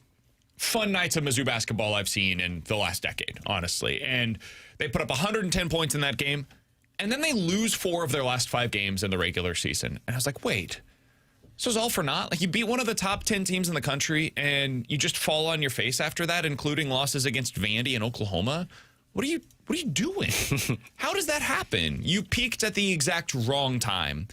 This year, the opposite has taken place, where they are peaking at the right time, seemingly, and they're playing their best basketball heading into the month of March. So that's what gives me a little bit of encouragement. The opposite is true for SLU. They just can't seem to start these games on time. I don't understand it. That was an ugly start. It doesn't make any sense. They covered. Like, they still found a way to cover because they went on this ridiculous run in the final 4 or 5 minutes of the game. But if you watched that game, you saw it's another just weird game. Weird performance by SLU. I'm officially a little worried about them. They're not playing their best basketball at the right time. And then on the Illinois side of things, T-Bone, we knew this was a huge weekend for them. And it was really about upside more so than downside. You're playing against one of the number 1 seeds in the NCAA tournament in Michigan. In my opinion, one of the top 2 probably favorites to win the title this year. I believe we saw the difference between what is a really good Illinois team and what is a legitimate national title contender in Michigan, because they had their way with Illinois. Not once did that game feel like it was going to be in question for Michigan. Yeah, I agree with that sentiment. I thought this was a title contender team, Illinois, and after watching them over the last 2 weeks, I would say they're not a title contender. They can maybe go on a run. They might be able to get to like the Elite Eight, and depending on how the bracket falls, maybe get to the Final Four. They're not winning the national championship. You got to beat a team like Michigan, and you got to do that like 2 or 3 times to win a national championship this year. And I just don't see it. I mean, defensively, they're not good enough. Their guards have been terrible defensively. And I think the game plan is out who you attack, and it's Wagler. When Wagler's on the floor, what do? You go blow him up with a screen. And that was the thing that was surprising to me against Michigan, is just how more physical than they were compared to the Fighting Illini. Like, watching Illinois early on in the season, I was like, this is grown men we recruited from Europe. This is awesome. They're going to bully everybody. Michigan came in and bullied them. I mean, it was unbelievable watching that game. It's the defense that's the bigger problem. Offensively, like, they got 70 points in that contest, which is pretty good against Michigan. You can't allow opponents to shoot 53% from the field. And that's where they're not going to be able to do it. And the other thing for their offense is, I said this on Friday going into that game, I feared it'd be a lot of one-and-dones, and that's kind of what occurred in that game, where they chuck up a big three-point shot attempt, and they can't get the offensive rebound, which is where they've been having a lot of success this season. When you go up against the best teams in the country, you better hit those three-point shot attempts, because you're not going to get that second-chance opportunity, and they love to let that three-pointer fly. The tough thing for them, like, I just can't trust them now. You go into games against quality opponents. I know 3 of these losses have come in overtime, so a shot here, shot there completely changes the outcome. They're not making those shots. Eventually, you've got to find a way to be on the right side of history when it comes to those close games. They lost to Michigan State, Wisconsin, UCLA, and Michigan. Those are their last 4 games against teams ranked in the top 40 in KenPom metrics. Top 40. This is not like all the best of the best. Wisconsin's a 30th ranked team in KenPom. UCLA's 40 right now. They've just got to be better. And right now, I can't trust them. They're going to go against like a 6 seed, 7 seed. I won't know if they're going to be able to beat those teams. I think they can win in the first. I think they can win in the first round. I think once you start to get into that second, third round is when it really becomes a question. I think first round will be good. Yeah, because they're going to go up against a 15 seed, and those teams will be ranked more on like what they're going to see, over the next couple of games, which is Oregon and Maryland. They'll be ranked in the hundreds or so. Yeah. But once you get into that second round, you see like a 7 seed. I don't know, man. They could absolutely beat you. We're talking about teams that are in that range of where Missouri's at right now. I think SLU. I say this, and not with like my chest puffed out or anything. I think they will be fine against a 7 seed. I know they lost to Wisconsin. I know they lost to UCLA. I think the Wisconsin one was they were down a guard, which didn't help their case. I think they were down Stojakovic, if I remember correctly, in that game. The UCLA one I can't explain, but I think they can win that one. It's when they get to really these teams like Michigan that I'm really going to be worried about. But the thing that's alarming about those 4 losses that you mentioned, it's the same thing for all 4 losses. It's the lack of getting stops. It'd be one thing if they were able to shut someone down defensively, but it was just this grinded out game. They weren't making shots, tough night from the field. The offense is good in just about every game outside the Michigan one where it struggled. It's the defense that doesn't do enough on that end of the floor to keep them in these basketball games or close out a basketball game and allow them to run away with it in the final 5 minutes. Current 7 seeds, according to the latest bracketology, include Wisconsin, who you lost to, Villanova, Utah State, and Iowa. I don't know, man. They could lose to any of those teams, and it wouldn't surprise me at this point. We're beating Iowa. We're not Missouri. Iowa. What would it mean for the Blues if they do decide to trade Robert Thomas? We'll get back into that conversation. Also want to hear from you. Mic Drop features on the 101 ESPN app. How are you feeling about the possibility of trading Robert Thomas at this year's deadline? Go ahead and get those mic drops in. We'll hear them coming up at 12 o'clock. We'll also talk to a Utah Mammoth insider coming up at 12:30 to get his perspective on the Robert Thomas trade talks that are taking place right now. Questions and answers coming up next.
314-399-9646 is the Air Comfort Service text line for questions and answers. If you guys have any questions, go ahead and get them in right now on the Air Comfort Service text line. From the 636, guys, if we do keep Bennington, is Hofer still the #1 goalie heading into next year? Yeah. I think you're still going 1A, 1B, but Bennington will get the lesser of bulk next season. And I mean, look at how they came out of the Olympic break. And I know it was Bennington was playing, but you played 2 of 3 with Hofer. And Hofer was incredible last night. We didn't even spend time on the Blues beating the Wild, which I know not people care about as much than what they do with everything else surrounding the Blues. But Hofer looked like Connor Hellebuck in the gold medal game. I mean, that guy was making save after save. So, yeah, if Bennington's here, he's probably the 1B to Joel Hofer. But we're talking, we're talking 5-game difference by the end of the season. Interesting that this came in because we were just talking about this off air from the 636. Do you expect the Blues to trade somebody within the next day or two to try to avoid making multiple deals at once on Friday? I think not only will they try to do so, I think other teams will be pushing to do so for Thomas and or Kyrou. Reason being, those are the big fish. And then if you don't find a way to land them, you're going to need to pivot if you're Utah or whoever else is in on one of those 2 players. Those are players that you put into your mix not only for this season, but for years to come. If you can't land them, you're probably looking more at the rentals or guys with 1 more year of control on their deals. And those are players that get traded typically closer to the deadline. So, yes, I do think they will probably try to make some kind of a deal in the next day or two. And if you see one, my guess would be that it is one of those guys that with multiple years of control remaining. Yeah, I'm kind of divided with this because as much as I agree, try and get that done, I also wonder if they're going to say, no, we want everybody bidding on these guys. And some teams pivot, some teams stay in the race until the very end, until they're moved, which sets up those conversations in the offseason. I don't know who gets moved because if I'm them, I want to carry Falk all the way until Falk would be the one I'd pull the trigger on sooner rather than later, because if people say, no, I'm not going to pay this anymore, then they go get the other defenseman. Part of me wonders if you try and get the best thing that you can right now. So I'm torn. Part of me thinks that something could happen between now and Thursday. The other part of me thinks we don't see anything until Friday. From the 314, Alex, I went to the game on Saturday. It was a 4 o'clock start. I loved it. Why don't they do that more often in the NHL? Hey, you are preaching to the choir. 4 o'clock or earlier, please, if you can give those to us. I'm home by 8. And then I got an 8 o'clock pregame on Wednesday and Friday. Yeah. Woo! How many weekend games? They've got 1 weekend game left, Saturday, March 28th against Toronto at home. Get a lot of road ones, though, because they play a lot of afternoon games on the weekends. Yeah, no games. Only the 1 weekend game left at home the rest of the season. Play That's very crazy. many games the rest of the season. I think they only got like 10 games at home the rest of the way. 1, 2. No, good. We're Road Warriors. 5, Hey, they won last night. 9 games left. Yeah. At home the rest of the way. You played a bulk of them at home, and you think 7 of your next 9 are on the road. You come home for 1, you go back on the road, you're on the road, I think, on the Western Canada road trip, and then you come home for 3, and then you're back on the road. Yeah, they've got a Friday game at home against Edmonton and a Saturday game at home against Toronto, and that's it for like weekend-centric games. Games on a non-school night. So get down there quick. But yeah, why don't they do that more often? Scheduling purposes probably, in terms of you want the prime time views. I don't know. A lot of the NHL games on the East Coast get those afternoon matchups, so the NHL wants games later in the evening. I have always said I think Saturday afternoon and Sunday afternoon hockeys are fun. There are nights where it's like you want a Saturday night game like division opponents, but if you're taking on the New Jersey Devils or Eastern Conference teams, I think more families can get out there with little kids. My wife was going to take the girls to the game on Saturday. It's just we couldn't get all 3 of them kind of on the same wavelength. It's like, hey, we're going to go to the hockey game. So she's like, let's just stay home. From the 314, last thing here, and then we'll get into the Blues again on the other side. Guys, does this contract extension for Oli Marmol mean that we can put to bed the rumors of the Cardinals potentially signing Yadier Molina to be their next manager? I would say yes. I don't think Cardinals fans are going to agree to that. I think that conversation is going to happen. I mean, let's be honest. He's probably not managing in 2027. I believe that if things are bad as we think it's going to be, some Cardinals fans are going to be like, they need to get rid of him and give the job to Yadier Molina. I do think this helps with that, though. I think it helps, but I don't think it silences it completely. Because I think a year or 2 into this, I mean, we've seen this. These coaches' contracts can be moved on from rather easily. So if you're not playing well, you get towards like the back end of this deal, the buzz will pick back up. Last thing here, top 25 just released for the AP poll. SLU down to number 25, last team in the top 25. I'm surprised they stayed in. Mizzou, fourth team out. So if thought you were, told me they locked it in. well, they locked in a tournament bid. Fourth team out. But they are the fourth team out of the top 25. So they, as of today, if you were ranking it beyond that, would be the 29th overall team in the top 25 today. Where's Illinois? Illinois comes in at number 10 in the latest edition of the top. Should be lower. 20. Nope, that's not updated there on ESPN's website. So I'll have to check. Say, I was thinking they might drop like 15 was what I was going to say. Let me check real It quick. would make sense. I mean, you've lost, what, 4 of the last 5? 4 of the last 6? Illinois comes in at number 11, dropped 1 spot. Oh, okay. Should be 15. Alongside Alex and T-Bone on BK. Coming up in 15 minutes, we'll play a game of in or out. You guys give us a scenario. We will tell you if we are in or out here on BK and Ferrario. But next, do you want to hear from you? Mic drop features on the 101 ESPN app. What would it mean to you if the Blues decide to trade Robert Thomas prior to this year's trade deadline? We'll get into that next here on 101 ESPN.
So we have to face the reality that the Blues might trade Robert Thomas at this year's deadline. Want to hear from you? The Mic Drop features on the 101 ESPN app alongside Alex and T-Bone. I'm BK. It's 12:10. Your time check brought to you by Clarkson Jewelers, an officially licensed Rolex jeweler. We'll talk to a Utah Mammoth insider about this possibility coming up in a little bit more than 20 minutes. Alex, what would it mean to you if the Blues decide to go down this path and they do trade Robert Thomas and they move forward in a different direction? What would that say? That they're looking at probably the 28-29 season to legitimately be in the window of, okay, let's see if we can push for a top spot in the Western Conference. You're looking at about 3 years before you get back into that window. And if you look at it in terms of the players that they have, 3 years would put a Dylan Holloway at 26, 27 years old. It would put a Broberg at about the same age frame. Jake Neighbors would be 27, 28. Dvorsky, Snuggerud, 25. Carbonneau, 23 years old. Players that they bring in, 21, 22 years old. They would shift this to, okay, Colorado, Dallas, Minnesota, they're going to dominate for the next 3 years in the Western Conference. That's their window that they're going to keep this up. Let's look at the next window and put ourselves into that platform, much like the Utah Mammoth would be trying to accomplish. It's a full rebuild. Yeah. I mean, that's what it says to me. I mean, if you're going in this direction, it's no different than what the Cardinals are doing. The Cardinals have decided basically anybody over the age of 25 that has value, you got to go. And we're building around Mason Wynn and Alec Burleson and these guys that are still on their like pre-arb deals. Those are the guys that we're going to try to build around, and then we'll like supplement with the talent that's coming through our system, and then we'll try to push whenever they're all arriving. But I think for the Blues, this would be a signal that what we tried failed. It would also be an admission of failure, in my opinion. That goes back to the Darren Dreger cut of saying, like, in his mind, it's Doug Armstrong's trying to clean up the, quote, mess. That's what Darren Dreger said of where the team is at right now. And that mess is handing the reins over to Thomas and Kyrou and Buchnevich on top of the Shen and the Parekos and all those players. And again, it's not one guy is the problem. It's the entire group that you said can start winning for us. I mean, Doug Armstrong even said as much when he was on with Curbs and Joey. You measure it up against the Colorado Avalanche and the Dallas Stars. We're not in the same wavelength as those guys. And so there's a little bit of an admission to, hey, these guys didn't get it done. Let's shift it over to the other one. But they weren't supposed to be in that range. This year, they were supposed to be fighting for third in the division or a wild card spot. That was the expectation. But Minnesota leapfrogged over them, and Utah leapfrogged over them. And not only them, every other team other than the Vancouver Canucks leapfrog over you in the Western Conference. In their eyes, they went into the season saying, we're the 7th or 8th best team in the Western Conference. How much of our opinion on this matter changes if the Blues today are where the Nashville Predators are? Where Nashville is currently 3 points out of a playoff spot in the Western Conference. They're 9 points ahead of the Blues. If you just flipped Nashville and St. Louis, my opinion, what do you think we're talking about? My opinion doesn't shift because you'd be talking about trading Robert Thomas. Yeah, because Nashville's a bad team. Nashville's living in this la-la land of thinking that they're competitive. But they could have a good week and they're back into the playoffs. You're right. I think I would be personally talking about moving Falk and maybe Shen. I don't think I would be even close to the conversation around Thomas. I would probably even be on this show defending keeping Kyrou if you were 3 points out of a playoff spot. I think I'd be looking at the big picture of it and saying, like, you're still a fringe playoff team, much like you're not taking steps forward. Maybe I got too aggressive. Maybe Thomas isn't one that I'm moving in that sense. I still think I'm talking about Kyrou. I have to shift the core because if I'm in the Nashville Predators, I still didn't take any steps forward. Like, in their minds, you were going to be a wild card team competitive for the third place spot. Technically, you did. Because last year, you were even further out. Sure, technically, but technically, it would be their best positioning in about 4 years. Yes, but you're not, in their eyes, you're not fighting for that third place spot and solidified as a wild card team. Like, Nashville's barely going to make the playoffs. Correct. You're fighting for one of two spots. And that, to me, is a little bit of a difference. And here's the thing, too, in terms of the Cardinals comp, I'm not as sure, because this is how hockey goes, that you're the worst team in the NHL for the next 3-4 years. There's a real possibility that you strike with some of these guys because the talent that you're adding if you're moving on from Thomas and Kyrou are pieces that are going to be on the NHL roster next season. It's the hope. It's the hope. And I don't think they're moving those guys unless you're getting that back in return. You wait until somebody's willing to pay that up to you. It's very possible that you could be in one of those wild card fights and not be the worst team in the NHL. It's also possible you are the worst team in the NHL. I don't think by any strain you're fighting for a top 3 spot right away. You're going to be a few years away from that. But the NHL is very different to where you can compete. You've got the goaltender in their eyes. Joel Hofer looks like a guy that can compete. You're at least progressing forward on the defensive side. You're shifting things up on the offensive side. By no means am I sitting here saying that they'll be competitive next year if they trade away Thomas and Kyrou. I don't know what it's going to look like. If you get the right return, there's a chance you've got guys that make your team competitive next year. Maybe. I think we have seen, though, at this point, guys that come in at the age of 21, 22, 23 years old. Look at Snuggerud. They're just not ready. But Snuggerud, like, I use him as an example. I think we'd all agree Snuggerud's had a good year, right? For his first full campaign in the NHL. Yeah. It's also been erratic at times, right? There's times where you watch him and you're going, wow, that is definitely the guy you want to pair with Thomas, or at least be a second-line goal scorer. And then there's times I watch him and go, yeah, you can tell he's a rookie right now. You can tell he's going through those struggles. He's also 20. And that's only one guy. Imagine if you have like 5 of them potentially. He was also 23rd overall in the draft. We're talking about them getting 4th and 5th overall. Davorsky has 15 points and is a -5 in 50 games this year. Sure. And was a top 10 overall selection. 10th overall versus 4 or 5th overall. Yeah. And maybe those guys come in and they shock you. But generally speaking, young players take some time. And they're going to need 2 or 3 years before they really hit their stride. I'm just talking about in general. There are exceptions to every rule. And sometimes these guys hit the ground running. More often than not, though, that doesn't happen. And you'll see them come in, and if they're expected to eventually be a 35-goal scorer, they start out at 20, which is what I'm kind of anticipating right now for Jimmy. Anybody else want to take a 20-goal scorer on their team right now? I mean, I think 14 is the most right now? Yeah, it ain't good. Let's go out to the mic drop feature. Let's hear from Evan. He has some thoughts on what it would mean if the Blues decided to trade Robert Thomas. So, as much as I love Robert Thomas, I really do, Stanley Cup champion, I bought his jersey, the new jersey this year. I got the brand new one. Oh, God. As much as it would pain me to say, I think we need to trade him. Personally, for me, I fall into the camp of it's better to trade a player a year early than a year late. And I'm sorry to say, I don't think his value is getting higher than this.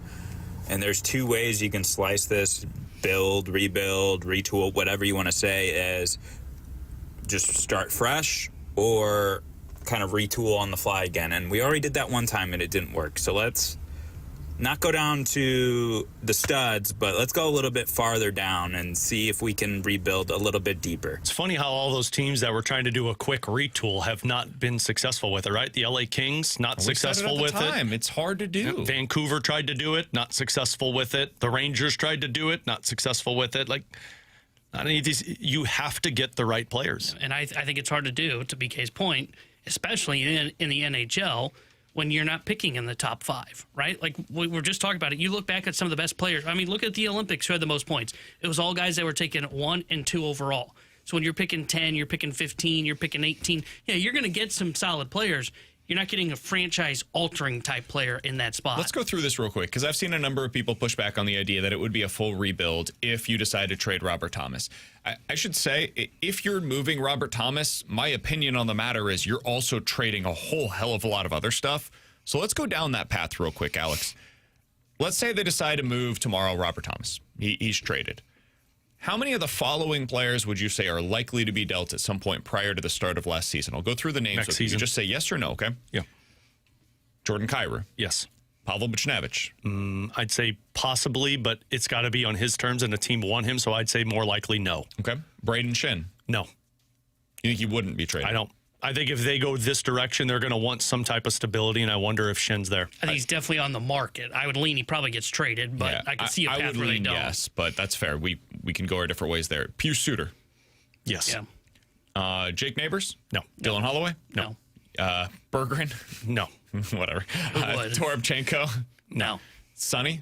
Yes. Yeah. Walker? No. Jack Finley? No. Are you kidding me? Justin Falk? Yeah. Yes. Colton Parayko? No. Yes. I think if you're trading Thomas, you might as well trade Parayko. I don't think they would. Apparently they're kicking the tires. I think they would. I know. I don't think they would. No, I say no. Yeah, Broberg's a part of your leadership. Cam Fowler? They would love to. I think he falls into Pavel Buchnevich category. And Jordan Bennington? Yes. that's up to like 8 players. Possibility of as few as 4 or 5. That's why it's a rebuild. Because if you're going down that path, you're talking about almost half of the team being turned over prior to the start of next season and almost all of your veterans going out the door. Yeah. So if that's the direction that they decide to go, that is a rebuild by every measure. They could get better quicker than they expect to. The Baltimore Orioles did this, where it was like, oh, all the guys are up and now they're good. Whoa, that happened fast.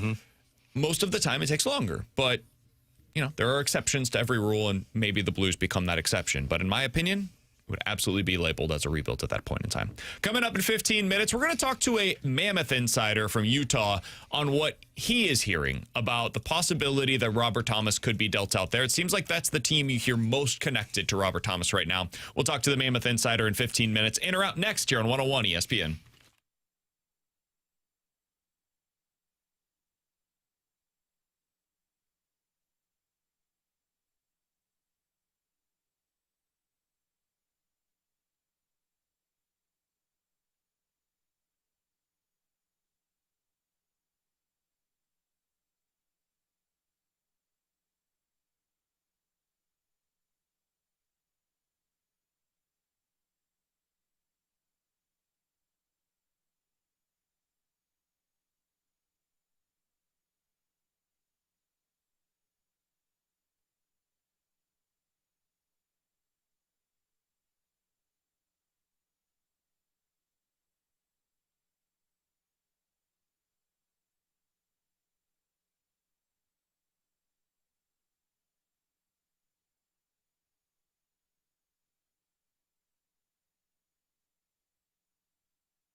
314-399-9646. That's the Air Comfort Service text line for in or out. You guys give us a scenario. We will tell you if we are in or out here on 101 ESPN. Did you guys see the big thing that the Cardinals are doing? The $29 tickets. See this. Yeah. All you can eat, endless everything, basically. Reminded me of when the Blues were in a rebuild. That's how my dad would take me to games growing up. Yeah. Yeah, they had a deal free kind hot of dog similar day. like it. Yeah. There's free food day where you get free hot dogs, free pretzels, free nachos, free drinks, Blues games. I used to go all the time. Basically what the Cardinals are doing. Yeah. In or out, that's going to get you to more Cardinals games this year. And are you kidding me? I've already told Katie it's like I'd like to go to a couple more so Adelaide can get there and kind of take it all in because she's really starting to like sports a little bit more. But yeah, are you kidding me? I get free food for all of them? Yeah. I'm in. Did you hear free hot dogs? Had me at that. I need to go other days that T-Bone's not there. There won't be any left for us if T-Bone's there. I think there was a limit of you can get 3 things each time that you go Tanner. up. It's like a hot dog, a drink, and popcorn. Tanner's getting 3 hot dogs. 3 dogs an inning, baby. Mizzou used to do this where you would be up like at the very top level on the student side. We went to a couple of games. It was great. It worked out really well because they do have those limits. So people just go through the line, they get what they want, and they're ready to go back to their seats. I think this is an awesome idea by the Cardinals. I understand, yes, the best way to get people to the ballpark is to win. But you can also get creative with stuff like this. I'll absolutely be going to more games. I think it's fantastic. Somebody said it does not include free beer, though, right? Correct. That is the one thing. There's no, like, alcohol involved in these promotions, but, you know, got a little bit of everything else. It's great for families. Yeah. It's really great for families. That was my reaction. It's like 3 kids get to go to this, 3 free kids food. Yeah, and absolutely. Those seats up in that area have been collecting dust the last year or two, so it's great that they're going to be able to get some butts in the there. seats. What do you got, Alex? All right, guys, in or out, the Blues, if they trade Robert Thomas and Jordan Kyrou, will get in return the equivalent of 5 top 15 picks. Say out. I think it's probably more likely 4. That's kind of where I was leaning. I think you're getting 4. I don't think you're getting 5 because I don't think you're getting 2 for Kyrou. So that's why I would say out. I think you're getting 3 for Thomas, 1 for Kyrou, and then I don't see you getting. If you added Falk in that, I could see where then maybe it could fit into that category. But just those 2, I'm saying out. Yeah, I'm out as well. I think if you set the over/under of this at 4.5, I'd take the under because I think you get maybe 2 for Thomas, you get 1 for Kyrou and 1 for Falk. Guys, in or out, we will see Doug Armstrong pull off at least 5 trades before the end of the trade deadline on Friday. I don't think he makes that many. 5 individual trades or 5 players? 5 players get traded. I would say in. I think you see guys attached. I think you'll see guys attached like what he did back in 2023. I really wonder if this is Steen is starting from scratch this offseason. I think you get Falk done. I think one of Pius Suter or Braden Shen goes. And then I think he makes like one other deal. Shen, Falk, Suter, Thomas, Kyrou. Those are my 5. I would say in as well. And then I wonder about Sundqvist and Joseph, I said this Friday, I believe they're giving Steen a fresh start, and I think he's going to try and pull off these moves. Couple more here from the text line. 314-399-9646 is the Air Comfort Service text line to get your scenarios in or out. Joel Hofer will make Team Canada in the next Olympics. Oh, that's fun. I'm trying to think Canadian goaltenders. They all stink. Because Logan Thompson's going to be up there in age. Binnington, I don't think will be an option there. Thompson will be 33. I'll say in on this. I think Joel Hofer is going to be one of the top Canadian goalies at that time. Who was their third in this tournament? Kemper? Was Kemper? Did they take 3? I don't think they took 3 in this tournament. 3. I'll say in because you mentioned Binnington's getting older. Sam Montembeault is going to be one. I think he may have been the third one if I'm not, but he's a Montreal Canadiens guy who will be younger. Stuart Skinner. Always got to bring his name up. Get the hell out of here. For sure. Jet Greaves for the Columbus Blue Jackets could be one. Yeah, I would say in on this. There are not very many good young goaltenders. That's always been the biggest thing. Like, but after Brodeur and Waugh and Luongo, it's like, man, where's the next influx of Canadian goaltenders? And they just have not had them. Yeah, I'll say in as well. 314-399-9646 is the Air Comfort Service text line. Last thing here from the 314 before we hear from a Utah Mammoth insider here in just a little bit. In or out, a Blues sell-off would mark the rock bottom of St. Louis sports in the 21st century. In. I think that would be the worst since the 70s. Because the Blues weren't very competitive. Yeah, the Cardinals the 90s, weren't they were so good. As competitive because the 60s and 80s was big Cardinals. I don't know what the football was like because it was the St. Louis Cardinals at that time, wasn't it, for football? They might have been You're talking competitive. about in the last 50 years, in our lifetimes. Yeah. Yeah, I'm in. Because the 90s was the Blues, And the 80s was the Cardinals. And the soccer team's not good either. Yeah. Like every team's bad. Basketball and football, Great. collegiately will be the best. Yeah. Hopefully it continues that way. All right, but I hope you all love sports radio. Alongside We Alex need and you. Show Our on personality. BK. In 15 minutes, we'll dive into the junk drawer, but next, we do want to hear from a Utah Mammoth insider. We've talked about it from the Blues perspective. Does it make sense to trade Robert Thomas? I say no. Alex says yes. What say the Utah Mammoth insider from their perspective? We'll hear from him next year on 101 ESPN.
Tanner Hendrickson here with a Sports Center update brought to you by Universal Windows Direct. Blues victorious last night as they take down the Wild 3-1. They are off today. They will be back in action on Wednesday when they head out west when they'll take on the Seattle Kraken. We'll have pregame coverage on Wednesday starting at 8 o'clock with Alex Ferrario. Puck drop at 9 o'clock with Chris Kerber and Joey Vitale. This Sports Center update was brought to you by Universal Windows Direct.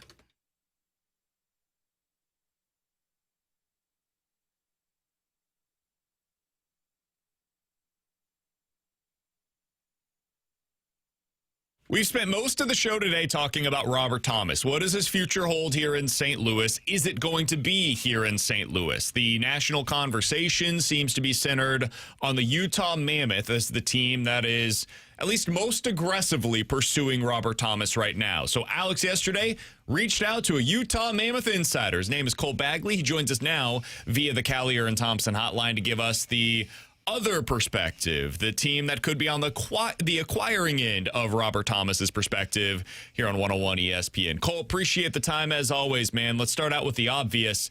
Do you think this is real? Do you think the Utah Mammoth are actually trying to acquire or are actively trying to acquire Robert Thomas right now?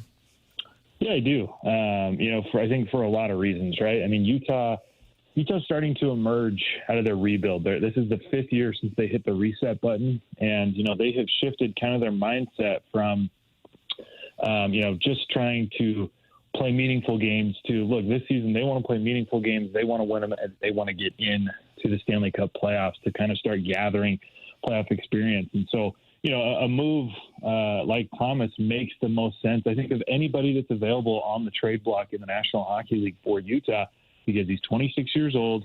He matches Utah's timeline. He's familiar with Bill Armstrong. He's got a manageable contract, and he's obviously, he's a really good talent. He's averaged 77 points over the previous 4 seasons. So, for a team that wants to continue growing, that is looking to add to their core and are looking, for a guy that is going to match the timeline rather than be a rental, I think that makes Thomas, a player that Utah would absolutely be going after. Cool. I think Blues fans in St. Louis have their idea of what it would take if a team wants to acquire Robert Thomas. But from the Mammoth perspective, what's the puke point in terms of willing to trade away to acquire Robert Thomas? Yeah, I mean, for Utah, like I was talking about earlier, they're starting to emerge from that rebuild, right? And they've done a really good job at acquiring assets, at acquiring draft picks and making picks. And, they have a really talented pipeline at their disposal. And they understand fully that, look, not all of those guys are going to be able to suit up for the Mammoth because there's simply too many of them. You got to kind of pick and choose, which players, you believe in and that you see as part of your future. And so, for them, it's deciding on, okay, what is a reasonable price here for Thomas? Obviously, he's a top-line center. He's 26. He's on a good contract, and it would be a division trade, right? Those are a little bit, tougher to come by because, if you're going to send a player away, you don't want to have to see him on the other end of the ice as much as often as, St. Louis would see Thomas if he is moved to Utah. So, I think, when you look at Utah's prospect pool, they've got a lot of, former first-round draft selections that were all taken really high. They've got Caleb Denoyer, who was the 4th overall pick last year. Danil Boot, who was 12th. TJ Ginla, who was 6th a couple of years ago. Dmitry Simashev was also 6th, I think, 4 years ago. So there's a lot of guys that they could move, but for Utah, it's not they're not trying to win a Stanley Cup, right? They're not a Minnesota Wild who are looking to overly sell to get a player so they can win now. So for Utah, I think this, whether or not this deal is going to take place is if, they can see eye to eye with St. Louis. Obviously, they understand you're going to have to give up quite a lot, but I don't think they want to give up too much, to potentially impact or derail them from their current trajectory. Cole Bagley joining us here on 101 ESPN. What do you think too much would look like? Yeah, I've seen some people speculate Denoyer, Boot, Lamoureux, Kerfoot, and a 2026 first. I think you're kind of riding that line of too much if you're involving players like Denoyer and Boot, or Denoyer and Iginla, or Simashev and Boot. I'm just referencing the Hughes a lot, because if you look at what Vancouver was able to pick up what Minnesota gave up was, a former 9th overall, a former 19th overall, and a former 12th overall, plus a 2026 first-round draft selection for arguably the second-best defenseman in the NHL. And so, for Utah, if you were to involve, two of their top, more recently selected prospects, a TJ Ginla, Simashev, Denoyer, or Boot, I just think on Utah's end that would be, a bit of a malpractice. Why should Utah have to give up arguably more to get a player that isn't the second best defenseman in the world? I'm not to say that Thomas isn't good and that he's not worth a lot, but again, I just go back to I don't know if this deal is going to happen. If St. Louis can't, see eye to eye with Utah. I would argue, and I would not argue on the quality of the player, just to be very clear. He's not the same quality as Quinn Hughes is on the defensive side. I would say the contract would be the reason why you'd potentially have to pay more, because Quinn Hughes only has one more year left on his contract, and then he's going to get some kind of a market-setting deal. Robert Thomas has 5 years remaining on his deal at $8 million per, and with the way that the cap is rising, that's going to look like an absolute bargain if he's as good as clearly the Utah Mammoth seem to believe that he is. So if I was in Doug Armstrong's shoes, that would probably be the way that I would sell it, is the reason why you're paying more for a player that maybe not as good is because you have 5 years of that player instead of a year and a half. Yeah, for sure. And that's definitely a solid argument. I think, if I was Bill Armstrong, it's funny we're dealing with two Armstrongs, right? The trade that I would kind of present would be, Caleb Denoyer, who's the former 4th overall pick just a year ago, or Daniil Boot, the former 12th overall pick. And, I think Boot is a very unique player. He's kind of the ceiling, and I'm not saying that he's going to reach this, but kind of the ceiling and the comparable is to a Tage Thompson-like guy. He's 6'4". He's a menace around the net. He can skate really strong. He's good on the puck. And then, so one of those players plus Barrett Hayton, who's a former 5th overall pick, either Maverick Lamoureux, who's a former 29th, or Cole Baudouin, who's a former 24th overall, and then Alexander Kerfoot to add some, salary matching, and then Utah's 2026 first round pick. That to me feels like a fairly, fair deal, if you will, giving, what St. Louis has outlined as, potentially the equivalent of 3 top 15 first-round picks. So, Cole, I want to hone in on Denoyer because I've talked about this on our show that if the Blues are trading Robert Thomas, they're going to be looking in return a younger potential top centerman in the National Hockey League. And, your focus is on Utah, but Denoyer, who was drafted 4th overall, how much have you heard internally about him? Does he have that type of profile that the Blues would be interested in?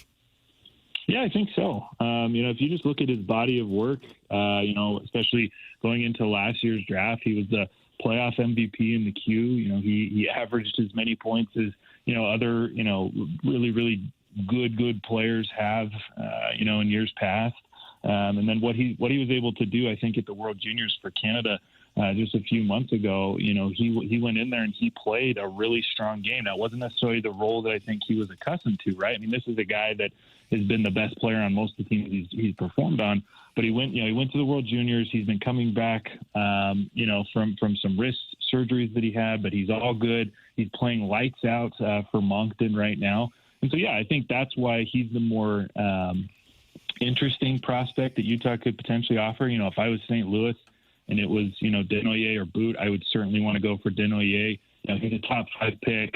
He's one of the most competitive kids that I've ever met. He's a guy that wins wherever he goes, and he wants to continue doing so when he gets to the National Hockey League. So, I think if St. Louis wants to get a, up and coming centerman in return for Thomas, which would make sense, I think Denoyer would be the guy.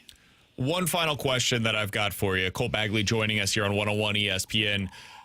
Do you think that the Mammoth view Robert Thomas as a better player today than what they already have in place at the center position with Logan Cooley? Do you think they view him as better than Logan Cooley? No, I do not. I think Cooley has a higher ceiling. Obviously, if we're talking about today, I mean, as of right now, sure, Thomas is probably, as of right now, a better player than Logan Cooley. But if we're looking long term and the contract that Utah was able to just secure Logan Cooley for, I just don't see any conversation being entertained by Bill Armstrong in regards to a Cooley for Thomas type situation. Yeah, no, agreed. I was just curious kind of where they would seem to depth plug chart him wise in. if they acquired if they him. would see him as their number one center for now and for potentially the next couple of years. Yeah, I think if a deal was able to get done, I would expect that Thomas would jump on that top line. And it's a unique situation because they've been having Nick Schmaltz, who played on the wing last season. Once Cooley went down, they needed Schmaltz to go back to center, and Schmaltz has been playing really well. But I think if Thomas was to be inserted into this lineup, I would anticipate you move Schmaltz back over the wing, you insert Thomas on the top, and then Logan Cooley right now, he's playing with Dylan Gunther and Jack McBain on the second line. I would anticipate that that's, where he would stay. And then, we'll see how the next few years go. Like I said, Cooley is a phenomenal player. Him and Thomas are obviously different, but that would be a lethal 1-2 punch in the top six. He is Cole Bagley. He covers the Utah Mammoth, and we will certainly be apprised with all of his work as we see how this thing goes over the next few days. Hey, Cole, thanks so much for taking the time to hop on with us today. We'll talk with you again soon, man. Thanks, gentlemen. Thanks, Cole. That's Cole Bagley joining us here on 101 ESPN. You can follow him on Twitter at Bagley KSL Sports. Bagley KSL Sports. That's where you can go to find him if you'd like to get any more on the Utah perspective of this deal. His trade proposal, I'm not making it. It was Desnoyers boot. And it then was Barrett Hayden, who's like a 26-year-old former top 10 pick, a future first, and then another former late first-round pick. And Kerfoot, who's just filler. I'm not worried about those fillers. The only way I'm making this move, and this is just my perspective, I have no idea what they're looking at. I'm getting one of Desnoyers or Iginla. I'm getting Lamoureux, who's a 6'6" defenseman, who was drafted 29th overall. He's 22 years old. And I'm getting Cole Bedoin. And he's a 6'2" centerman who's 19 years old, who's playing in juniors right now. That's the starting point. And it might be lofty, but that's the only way I'm trading Robert Thomas. It's the only way I can get it done because I understand his perspective. Sure. I don't think Utah is going to be willing to give up 3 top 10 first-round picks in a trade. So you're not going to get Simashev and Iginla and Desnoyers. You're going to get to pick one from those 3.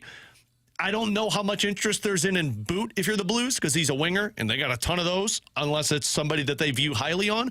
And then that's when you're going to the next tier of like mid-21st round picks. You said you're not sure if they'd be willing to do that. Then if I'm Doug Armstrong, I say, cool, then you don't get to have this 26-year-old center who has 5 years of control remaining, and you can build around him for that entire time. And that's when I look at Robert Thomas and say, you're a part of this team moving forward until somebody comes to me otherwise. Yeah, it's the only way I'm making this move. I agree that they probably shouldn't give that much up for Robert Thomas. I think that would probably be an overpay. And guess what?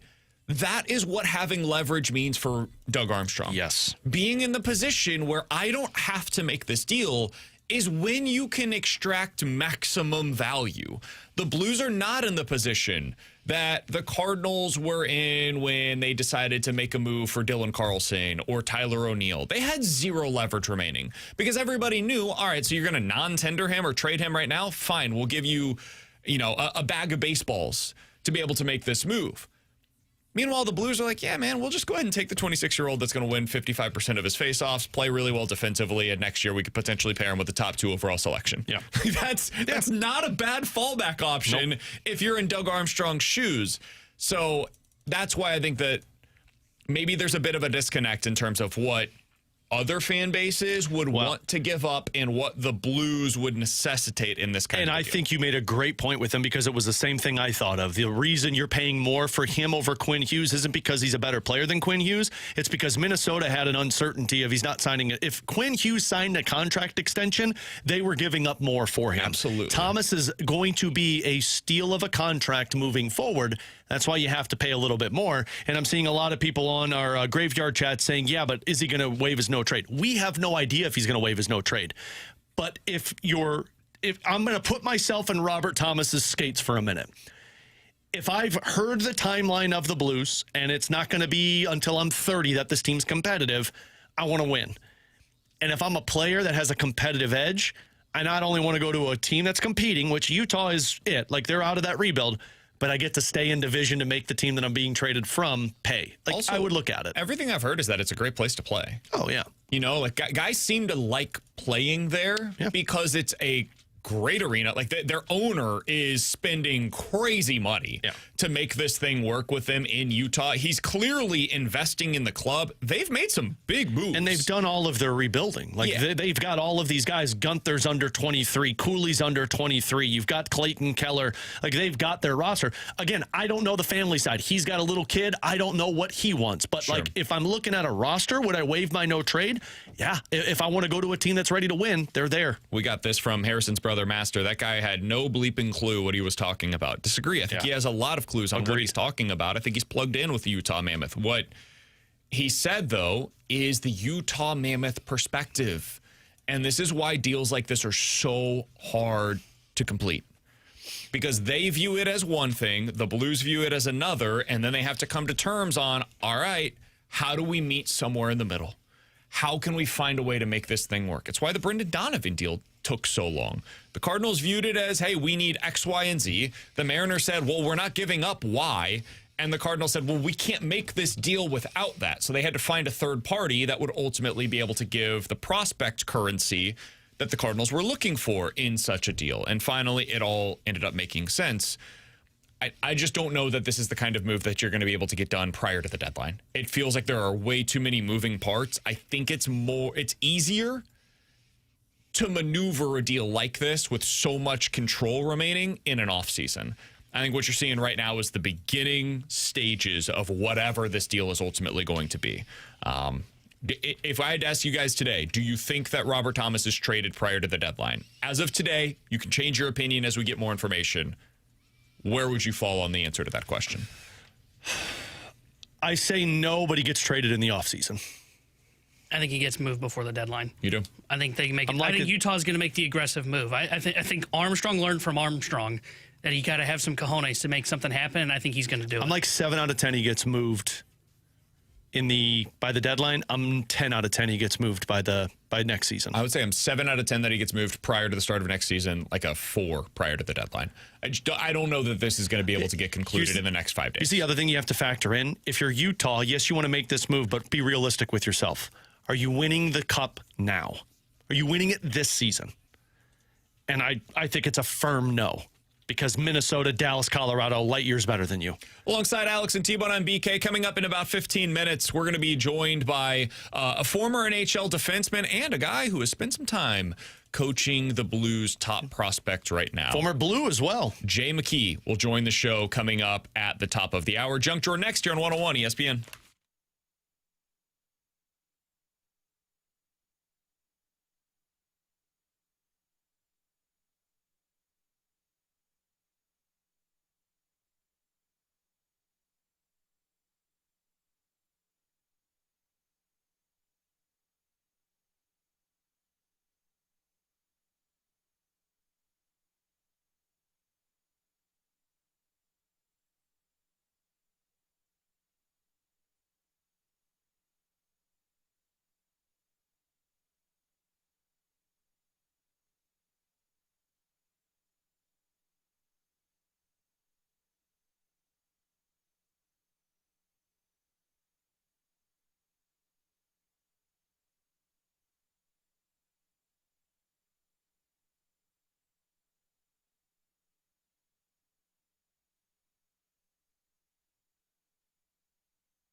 All right, let's dive into the junk drawer. Alex, are you somebody that uses ranch as a dipping sauce? Yeah, not as much as I used to as a kid. I used to eat cheese sandwiches with ranch on them. That was my lunch snack. That's disgusting. Yeah, it was very disgusting. I wonder why I have IBS. But now I just use it as kind of a dipping sauce. T-Bone? I just like it on a salad. That's about it. I don't See, want to dip it. I not like despise ranch it on a really? salad. I love it only on a do salad. Italian It's my dressing. go-to. Yeah. Italian or Caesar is my salad. I do not like ranch dressing at all. I don't use it for anything. White for gelatinous. White content. gelatinous Yeah. substances. We should have made his sandwich with ranch instead of mayo. Condiment, no, mayo's worse. I would don't prefer know. barbecue, buffalo, any of those. And if I'm doing a dressing, don't know if you absolutely ever had a- balsamic or Italian of some kind. Reason I ask, Great Wolf Lodge is bringing something I saw new this. to the table.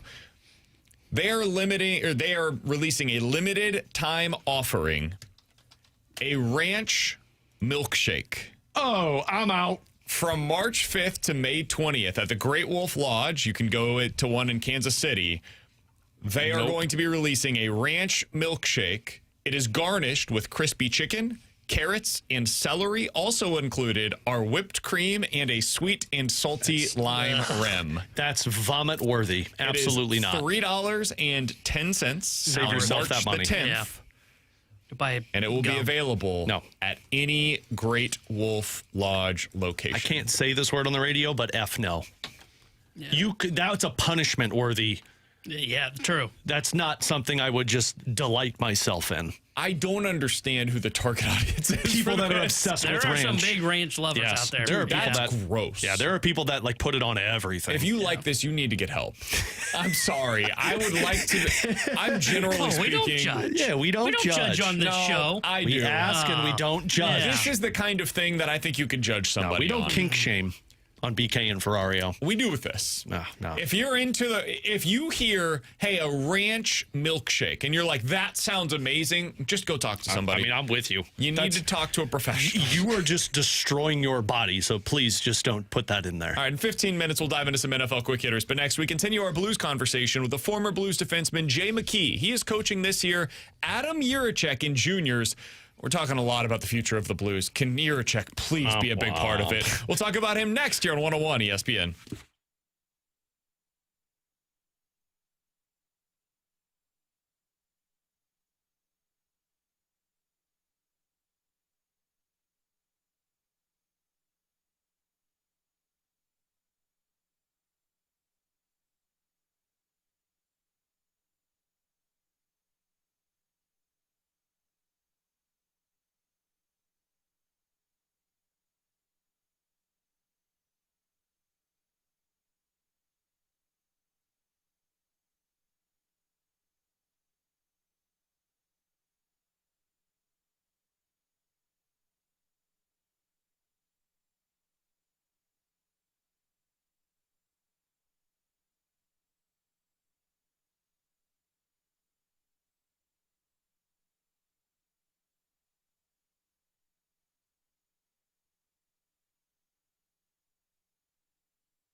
We've been spending a lot of time talking about the future of the St. Louis Blues. Today, really over the last few months, a big part of that future is Adam Jiricek. His juniors coach, Jay McKee, is a former Blues defenseman as well. He joins us now via the Callier and Thompson hotline. Jay, appreciate the time, man. How you doing today?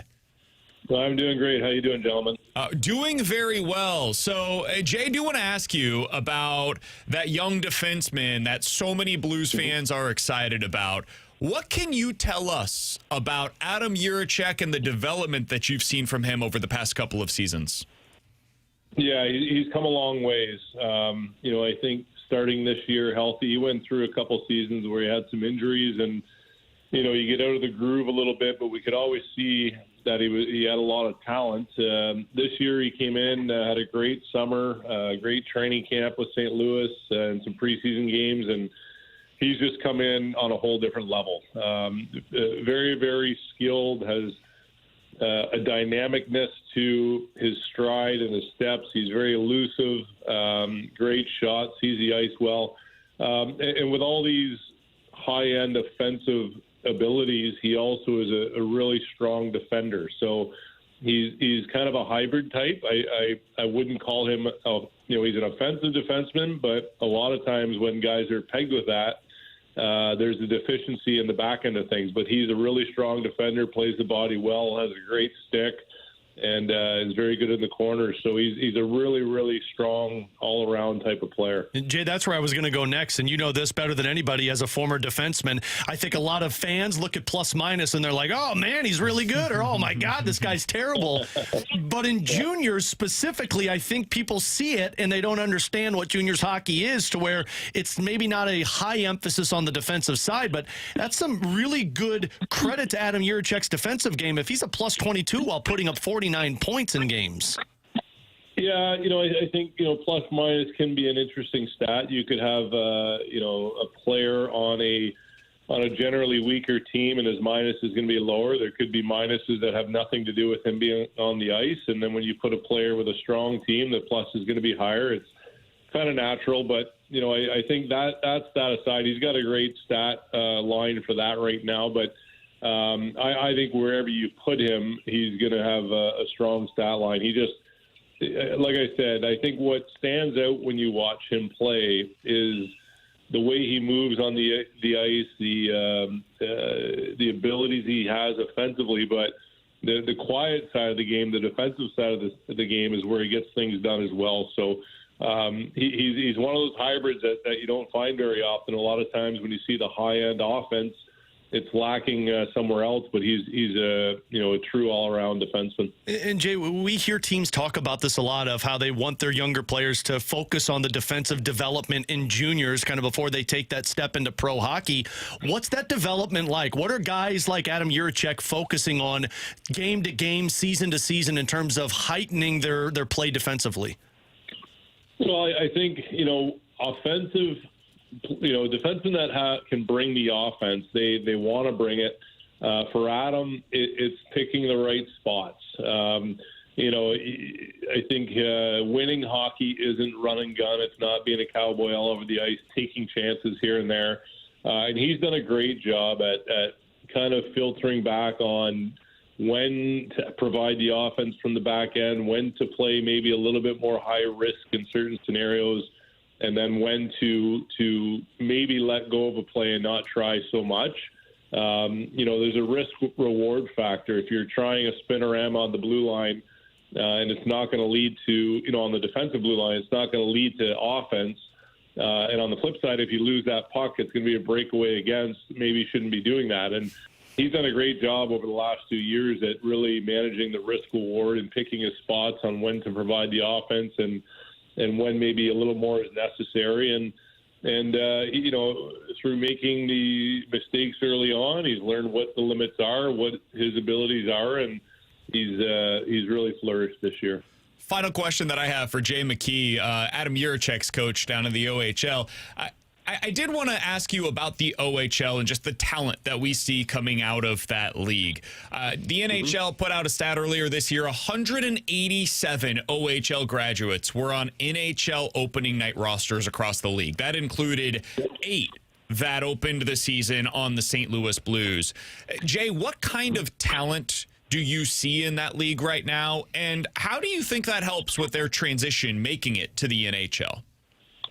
No, I not just because I'm coaching in this league. I played it when I was younger. I just feel it's the best developmental league in the world for players who want to pursue the NHL. You know, on our team alone, when you ask about the type of talent, we have 5 NHL first rounders on our team. We have I think 11 or 12 NHL drafted players. You know, so it's a league that when players are drafted to the NHL, they come back and they spend a year or two. I coached Connor McDavid years ago in this league, Mason McTavish, Arbor Jack. I mean, the list goes on of the amount of talented players that have come through here. And I just think that it's when they're out there, you know, a lot of teams will line match at all different levels of hockey, and they're matching out against the opposition's top players and other NHL first-round draft picks. So it's a really, really good developmental league for the players after they're drafted to the NHL to come back to for 1 or 2 more years before moving on to pro. And they're at the age category where their bodies are still developing. They're young men. They're not grown men.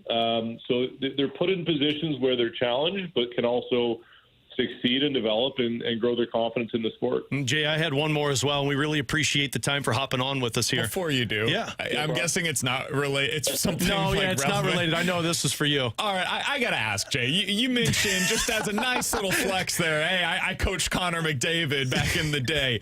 Well, hey, you guys asked about the talent in the league, so he's a pretty good one to bring up. It's not bad. I've got to ask a follow up on that. What was that like? We see what he does to NHL caliber athletes, where he makes guys look silly in the league. Yeah. What was it like to watch him when he was in juniors, Jay? Truthfully, I'd like to say we taught him everything he knows, but all we did was watch him all year long. No, it's funny because we would, in practice as coaches, there's times where we talk after practice, and we would just get caught watching him, watching the things he does. He was doing things that I had never seen be done in all of my years in hockey at any level of hockey. Just the way he could maneuver his body at the level of speed he was going with, the quickness of the hands that he had, and the same motion as, you know, his hips are turning one way, the shoulders are going the other, the puck somehow still on his stick at lightning speed. It was a treat because, you know, we had a glimpse at and a belief as a staff that this kid is going to be something that's going to take the NHL by storm. So we got to see it and kind of see the storm coming that was about to hit the NHL and the person and player that Connor McDavid is. So it was a fun year for us. I think he had his 100 points in his 33rd game, which is really hard to do at this level. And he was still only in his draft year at 17 out there against some 19 and 20-year-olds. So it was a lot of fun. It was a lot of fun. I've got the numbers right here for you, Alex. 44 goals, 120 points in 47 games. He had at least 1 point in all but 2 of his 47 games that season. He led the league with a plus 60 in his plus-minus rating and missed a bunch of games because of apparently a broken hand. More than anything, Jay, as a former defenseman, you played against elite talent. You were probably like, man, I'm glad I'm not playing in the NHL when this guy's going to be there. Oh, no, I'd be changing pretty quick if he was stepping on the ice and I was on the ice. No, he was, I mean, the amount of speed he comes through the neutral zone with is it's outworldly for sure. Jay, final one, man, and then we'll let you go. Again, we really appreciate this. You did a great breakdown of just the talent level in the OHL. So from a coach's perspective and a former NHLer's perspective, what's the difficulty from jumping to juniors to the NHL and adapting to that game? Well, the game is different from when I played. It was more clutching and grabbing, more physicality, and now, I mean, the speed and the size and speed and creativeness that's in the game now is much different. And you know, for the players, I think any player that plays NHL games and then comes back here to us, like a Jet Lutsenko did this year, it's always the size and the speed. That's always the answer. It's the same game. It's the same game they've played their whole lives. The systems, I mean, there's systems in hockey, and there's there's not a ton of variations. There's a few different things here and there. So it's still the same game. It's just bigger, faster, stronger. That's what I felt, and that's what every player that gets a taste in the NHL and then comes back to junior. Bigger, faster, stronger. But it's the same game. Jay McKee is Adam Jiricek's coach down in the OHL. He is doing a great job in developing a guy that we think is going to be a big part of whatever the Blues' future holds. Jay, thanks so much for the time, man. Been great to catch up with you. Hopefully we talk with you again soon. Yeah, my pleasure, guys. You've got a gem and Jiricek coming, so enjoy them. Awesome. Absolutely. Thanks, Jay. Appreciate the time, man. All right. Cheers, gentlemen. You got it. That's Jay McKee joining us here on 101 ESPN. Great to catch up with him. Alex, the Blues have a lot of questions over the next 6 days, much less the next 6 years.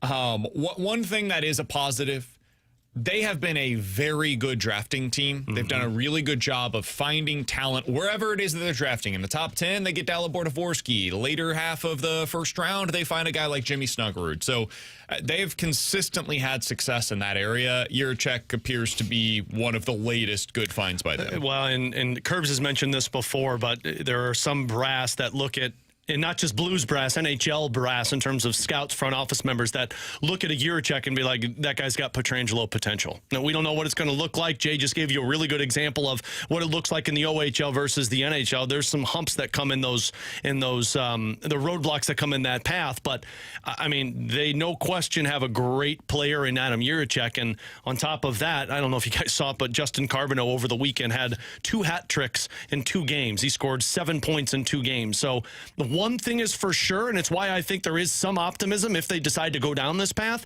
they've got a lot of really good players in this young nucleus if they shift to it, but you need more than just really good young players. You've got to get difference makers, and I think that's what the Blues are focusing in on right now. Have you seen what Justin Carbonneau is doing this year? Yeah, now, I talked about it in intermission last night. QMJHL, that's important to remember. But last year, he had 46 goals and 89 points in 62 games. He was a +3. That actually seems hard to do. 46 goals in 62 games, and you're only a Which is +3. why they told him, we need you to go focus on the defensive side of the game. Seems kind of crazy. This year, 48 goals and 73 points in 52 games. He's a +24. That's defensive work. That feels like he's taken that next jump in his juniors career. We'll see how it can potentially translate to the NHL level. Alongside Alex and T-Bone, I'm BK. It's BK and Ferrario here on 101 ESPN. It's 117. Your time check brought to you by Clarkson Jewelers, an officially licensed Rolex jeweler. If you guys have missed anything from the show today, be sure to check it out on the podcast page. We talked to a Utah Mammoth insider earlier. We just finished talking with Adam Jiricek's juniors coach. We also discussed Oli Marmol's extension, the Mizzou side of things, them punching their ticket to the NCAA tournament, and T-Bone's Illini likely losing in the second round. All of that on the podcast page. You can check it out later on this afternoon. Coming up next, time for some NFL quick hitters here on 101 ESPN.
With Alex and T-Bone on BK, you got BK and Ferrario here on 101 ESPN. Time for some NFL quick hitters. Oh, no, let's get back to the Blues. We will here in just a little while. But right now, it's time for some NFL quick hitters. Okay. Big trade in the NFL. Actually, a fun one. David Montgomery traded to the Houston Texans. In return, the Detroit Lions get a 4th-round pick, a 7th-round pick, and also a depth offensive lineman. Tell him what his name is. What was his name? Juice Scruggs. Okay, I was about to say. I don't have that in front of me. That's an incredible name. That's an incredible name. Offensive lineman is what I got. Watch out for Juice on the right side. Couple of big takeaways from this one for me, Alex. One, go ahead and take Jahmyr Gibbs #1 overall in your fantasy football draft. Can't wait to. No longer have to worry about David Montgomery getting the 12 touchdowns this season as they get down to the 1-yard line and he vultures that touchdown, the 6 points from you on your fantasy team. Jerk. Now that's all Jahmyr Gibbs. Two, this feels like a bit of an overpay to me. David Montgomery is a good player, don't get me wrong. I think he's solid as a running back, but there's a ton of guys available in free agency. I don't know, man. 4th plus 7th plus depth offensive lineman, that feels like a bit of an overpay. But if you're the Texans, like whatever, he's a helpful piece, and we desperately needed to improve our running game. So I guess it makes sense. No. Feels like a little much. Feels like a dumb trade to me. Guys, what was the Houston Texans' biggest issue this past season? Protecting the quarterback. And what did they trade away prior to trading for David Montgomery?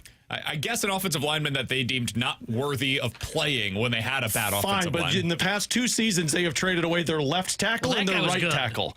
They haven't updated their offensive line. Oh, they also traded another offensive lineman today, too, to the Browns for like a 4th-round pick. To trade for a running back. It's fine. They're probably just revamping that O-line room. Whatever, man. Maybe they're going to go out there and throw buku money on an offensive lineman. I don't know who's available. Maybe you're going to draft the next stud in the 2nd round. I saw this trade, and I'm like, hey, Houston, how about we fix our bigger problem, and that's protecting C.J. Stroud, the guy that you're probably going to pay a lot of money to, rather than worry about going to find a running back who can only do the damage in the red zone. Yeah, but it's good business to trade for 29-year-old running backs coming off of their worst season of their NFL career. When's that ever gone wrong? Yeah, this I saw this and I'm like, okay, cool. So Houston still doesn't know how to manage a proper team.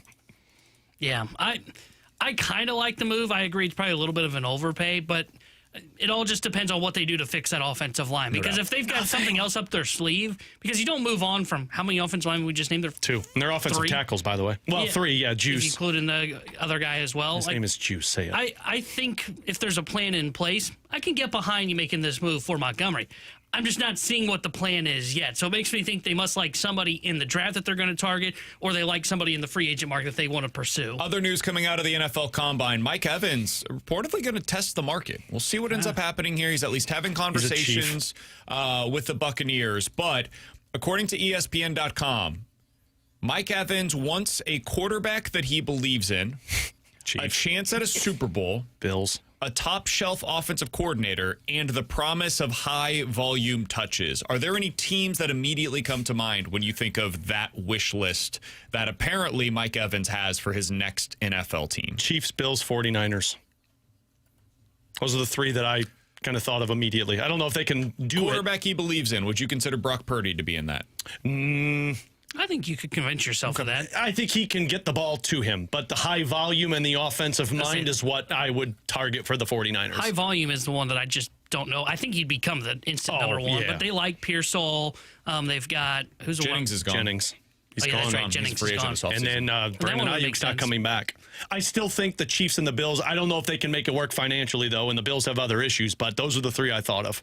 Yeah, I like the Bills one. I thought of that one. I think the Chiefs was one that I immediately thought of as well. I mean, it fits the entire criteria you're looking for. San Fran's a pretty good one as well. If you're the Patriots, why wouldn't you do this? Yeah, they would fit. What you saw from Drake May makes a ton of sense. They're going to have money to spend. You've got a ton of targets available. Yeah, I like that one. Shouldn't he just be a Patriot by opening night of next year? Isn't that the move? He does the reverse Brady, where he spends his entire career with Tampa and then spends the last couple of years in New England.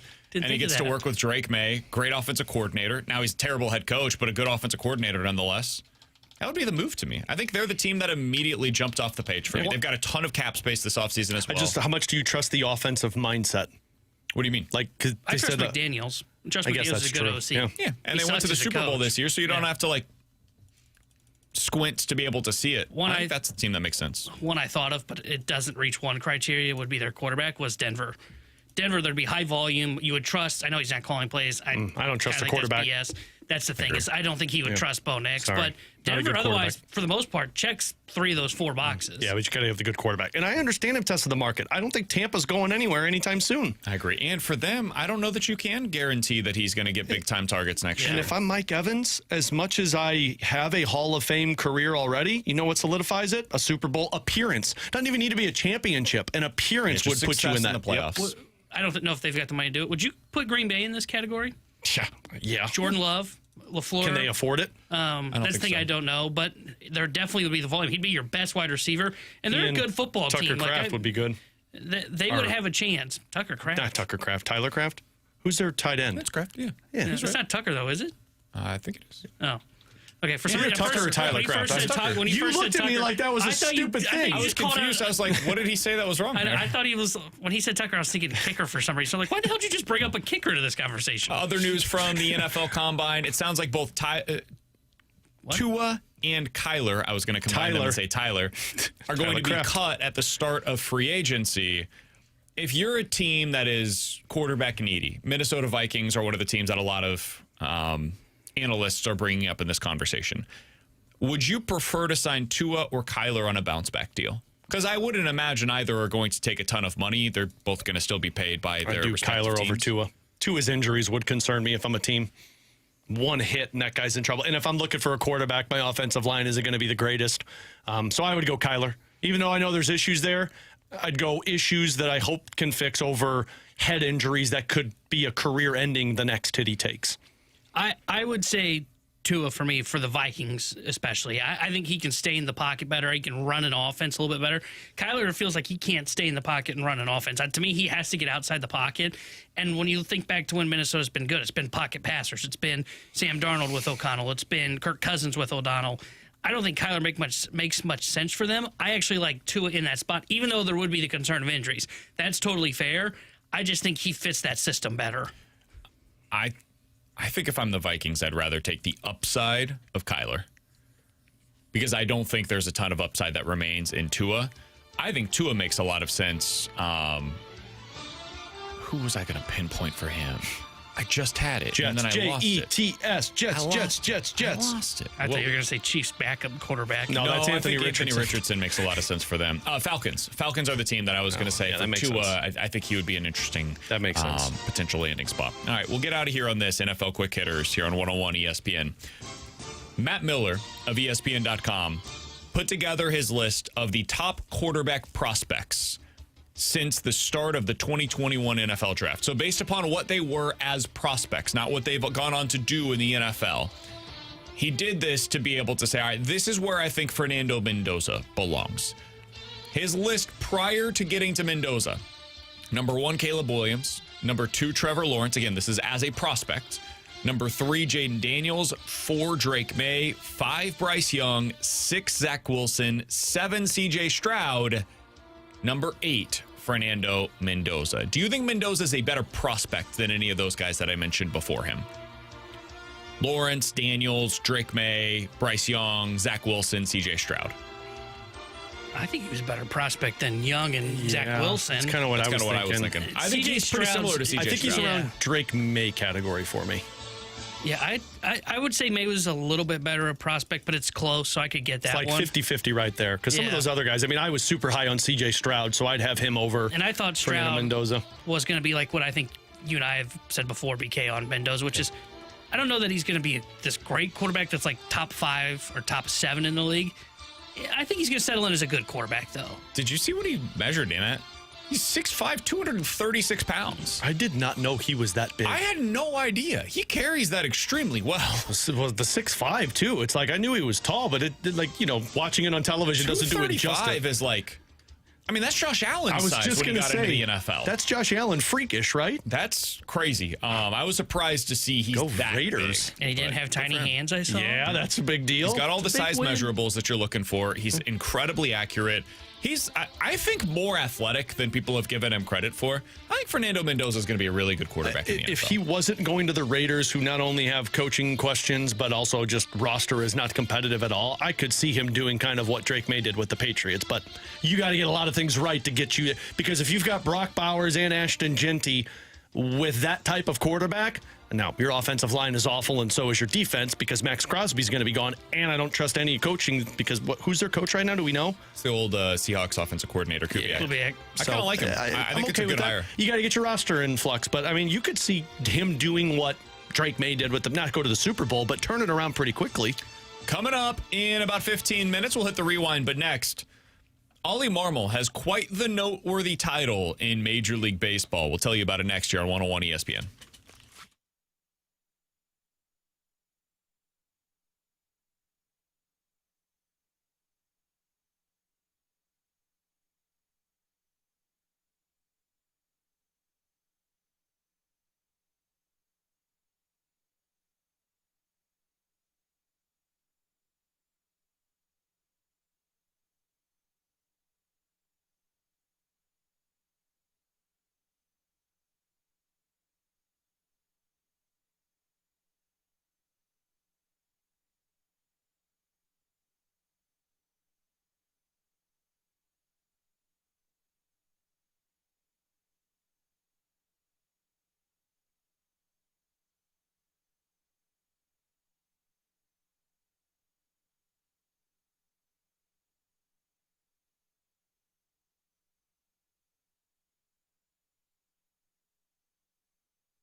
Tim Hendrickson here with the Sports Center update brought to you by Saliga Heating and Cooling. Blues took down the Wild last night 3-1. They'll be back in action on Wednesday when they visit the Seattle Kraken. We'll have pregame coverage starting at 8 o'clock with Alex Ferrario, puck drop, 9 o'clock Chris Kerber and Joey Vitale. And Cardinals currently in spring training action where they're losing to the Miami Marlins 2-0 in the top of the 7th inning. The Sports Center update was brought to you by Saliga Heating and Cooling, a Daikin heating and air conditioning dealer.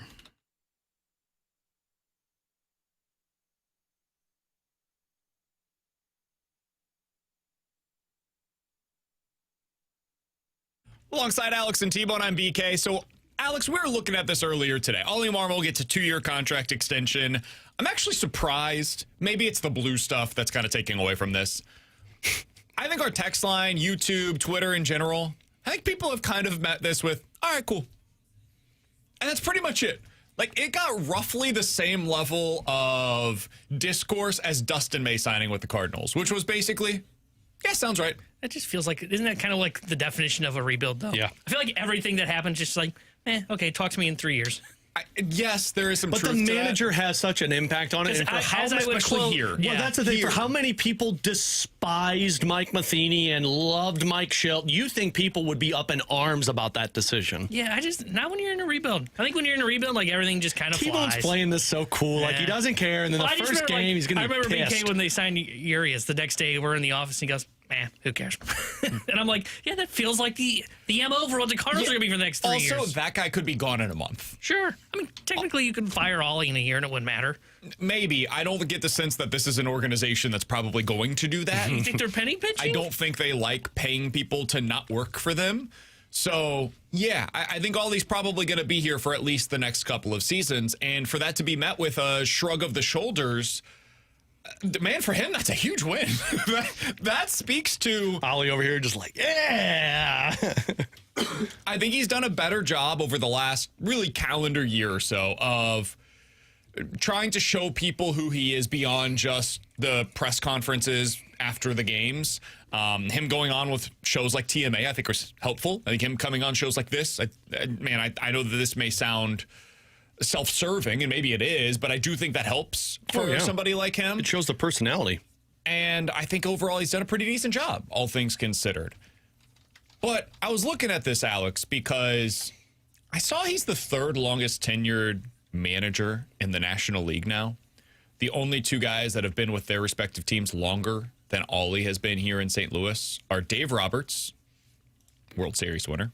Hard to lose with that team. And Torey Lovullo, who has been to a World Series with the Arizona Diamondbacks. BK tried to fire him. He tries to fire everyone. That's good. He's a bad manager. He tries to should trade be fired. good players. This guy over here. I was convinced that guy was throwing baseball games earlier on in his career. Well, that's what you should do in a rebuild. Yeah. You trying to get a pick dog? In the American League, Kevin Cash, been to a World Series. Aaron Boone, should be fired, but been to a World Series. AJ Hinch has won a World Series. And Alex Cora, who has won a World Series as well. Those are the only guys that are more tenured as a manager in Major League Baseball than Oli Marmol. Put another way, Ollie's the longest tenured manager in Major League Baseball that has not yet been to a World Series. Since when did Major League Baseball become the NHL, where we fire coaches every year? It is kind of crazy. It did not feel like it was that way in the past. And maybe I was young and I didn't pay attention to it. It felt like managers were there for a little while. The manager was the guy that called the shots, essentially. Exactly. Right? Like, who was the face of when TLR was here? Well, TLR was the one who would, like, basically tell the GM what to do. Tell the GM what we need. Yeah. And the power has shifted. And now the GM can just go, not my fault, not my fault. It is the manager's fault, and we can fire that guy. Sounds like the Buffalo Bills. Yeah, that's basically what it's kind of become in baseball. And what they were saying, I know some people would hate to hear this of, Ollie has to kind of work in line with Chaim Bloom, but that's kind of the MO now. You are truly one organization, and everybody needs to be on the same wavelength. When in years past, when TLR was running things, if TLR didn't like something, him and Walter, him and Mo could go at it and trying to figure out what was going to happen. And now does the Pobo calls the shots directly. And managers have some say. Don't get me wrong. Like they'll some go more than others, like Cora. Sure, but what I'm saying is they'll go to the manager in certain situations and be like, hey, what do you think is better here? So the manager gets his say in the matter. But ultimately, final decision is with whoever the president of baseball operations is. And that's the guy that ultimately has the most power within the organization as well. So, yeah, it's just shifted. It's changed in terms of the landscape of who wields that power within inside these organizations. And I just found it interesting, man, the fact that he is the longest tenured manager that has not yet been to a World Series. It speaks to they see something in him. Now, whether we see it or fans see it or not, they believe in the person, they believe in the manager, that he's capable of becoming, the next Alex Cora or the next Torey Lovullo, who early in his career I was convinced was throwing baseball games, and the next, Craig Counsell, whoever it may be. They think he can be that kind of a manager, and he could be a guy that spends, 10, 15, 20 years as the manager here in St. Louis. That doesn't happen very often. The only guys in Major League Baseball right now that have been with their respective teams for more than a decade are Kevin Cash. He was hired in 2014. Who you think should be fired? No, I think Kevin Cash is a very good manager. And Dave Roberts, who was hired in 2015. That's the end of the list, man. It's crazy. I don't know how this is going to look in a few years, but if they get this thing right and they can fast track this to be competitive in 3 years, I wonder if people start having more of an appreciation for Oli Marmol like they did in Tony La Russa, to where they were bad, or they weren't bad, but they were good and people hated Tony, and then they started winning and they started to like him. Now, Tony got the championship bump, which is very important. Oli's not going to have that right away, but I wonder if people start having more appreciation when they see the DNA of the team start to emulate how he wants them to be, and when you get competitive, people respect the manager. You just got to win. If he wins, people will like him. And if he doesn't for, 3 years of the life of this contract, then people will be ready for him to be fired in favor of somebody else. He knows that. That's the name of the game. If you succeed, you get to continue having this life-changing money as the manager, and you get to retain your position as manager of one of 30. If you don't, you're out. And that's the way that this works. He knew that when he signed up for the gig, and he certainly knows that now, having held this position for the last 4+ years. The only way that isn't the case is if you're Mike Shildt, and you apparently wear on everybody around you. There are some guys that have a very short shelf life as a manager in Major League Baseball. Ollie seems to be the opposite, where it's a slow burn, and he seems to get along with guys to the point where they want to continue working with him instead of wanting him to go anywhere else other than the position that they're currently in. Yeah, like we talk about turnover for managers. A lot of it that's occurred over the most recent years isn't so much on wins and losses, though that does play a part of it, and eventually will play a part of a decision for a manager. It's been about how they've been able to control the locker room. Like you mentioned Shildt. Shildt, it wasn't with the players, but it was with his coaching staff. I go back to when Bob Melvin was let go or traded from San Francisco or in San Diego. It was, hey, Melvin clearly lost the clubhouse because he couldn't get players on the same thing. You have this big story that comes out in The Athletic of guys aren't taking stuff seriously in bullpen sessions, or guys aren't going to hitters meetings, and he had clearly lost the locker room. It's kind of what happened to TLR in Chicago, it sounds like, in his last run there with the Chicago White Sox. I never heard that in 2023 with Oli Marmol. Haven't heard it in 2024. Didn't hear it in 2025 when the team was there. I mean, look at his press conference yesterday. The whole team basically showed up to his press conference, and I don't think that happens for anybody, right? You don't have to love your manager. You just got to listen to the manager. Right. And right now, they seem to be invested in what he is doing, and he's able to keep the locker room together. Well, on that point, how about this quote on Foul Territory? I just saw this pop up. The growth and maturity in the Cardinals clubhouse isn't something to look past. Oli said, I feel better about where this group is at now than where they were a year ago. I call that a good PR answer. That's on Foul Territory. I don't think you're needing to give a PR answer there. I think anytime you get a question like that, you have to answer that. And also, how often have we seen Oli be straight up and blunt about it? Not with that. I think he said that last year, too. I think he said that for 4 years. I hate you guys. I remember last year he said something to the effect of, I've never been more excited about coaching a team than I am for this team. And I've kind of heard very similar to that this year. So... Yeah. I think some of this he's inspiring. He should do this, by the way. Believe in the smart team. Move as the manager. I don't care about the He's clubhouse. inspiring confidence within that clubhouse. You kind of have to care about the clubhouse. Yes, of course you do. You kind of have to care about that. On this. I know you don't like locker room DNA. I'm sorry. You kind of have to care about it. Wins and losses are not determined by your locker room. It doesn't hurt. Look, if you enjoy going to work every day, you're generally going to have better production. You can't be heartless 24/7. The Phillies didn't go home because Castellanos was a problem. No, they didn't. But the it didn't dude help. left the clubhouse in the middle of a it game. didn't help. It was a No, he distraction. had a beer. Yeah. Yeah, they ushered him away in the middle of a game. T-Bone's wrong on this. I'm sorry. Yeah. I don't often say this stuff. I know there's tone here. I'm There's sorry. a lot T. of tone here. The I'm with idea you. that you don't, by enjoying your work environment, that doesn't help you with your work. Perform well. That's crazy to me. Then why do we even have bosses? Like, what's the value of a boss if it doesn't matter? Someone's got to determine. I've also T-Bone, been you know what this stuff. tells me? You've never worked for a terrible boss. Because if you have, I've dealt with a Tony boss on the show. The Sody I'm not your shop boss. I can promise you, if you've dealt with crap bosses, it can absolutely impact your performance. And I've also been in a locker room that is just like nobody wants to be there, and there's no coincidence that the team is typically very bad.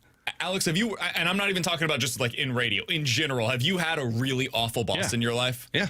Oh, dude, I've had same. terrible bosses, and I didn't like working. It's awful. You hate your life going towards that. Every day you come to work and you're like, I just want to do something else. Like, I just want to be anywhere else other than here. You do your job, you go through the motions, and you do the absolute bare minimum.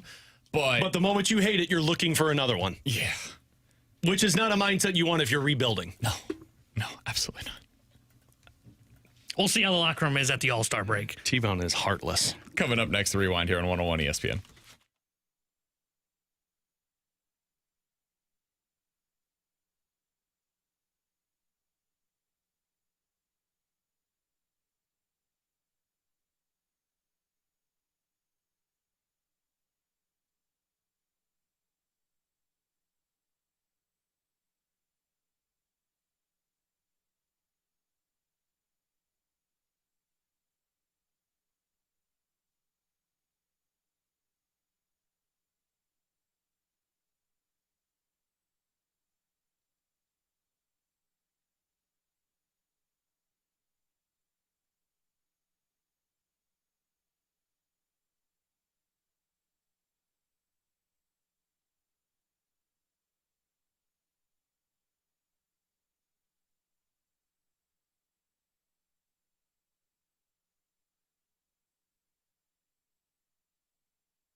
Well, we had some great weather over the weekend last week, which meant, of course, I was out at Ted Drew's famous frozen custard off of Chippewa, but that's kind of a weekly routine for my family once we hit the spring season. And now that we're getting some consistent nice weather, and look, it doesn't have to always be nice. Even rainy days like today, you could still go down there and enjoy that famous frozen custard that is now open for its 97th season. The 4 generations of family have been running this business built on quality service, love for St. Louis, and you could tell when you're out at Ted Drew's. You see tons of people sitting in their cars, enjoying the famous frozen custard, mixing and matching flavors, and building those family and friend traditions. It's what I got to do when I was a kid, and it's what I get to do with my daughters today. So get on out there, check out the flavors that they have. Tons of combinations, plus some new ones. A caramel apple sundae, some MacArthur's apple pie, which is topped with Ted's vanilla custard, caramel, and almonds. While you're there, check out the gift shop in the Historical Museum right across the parking lot at Ted Drew's. And if you're looking for a summer job,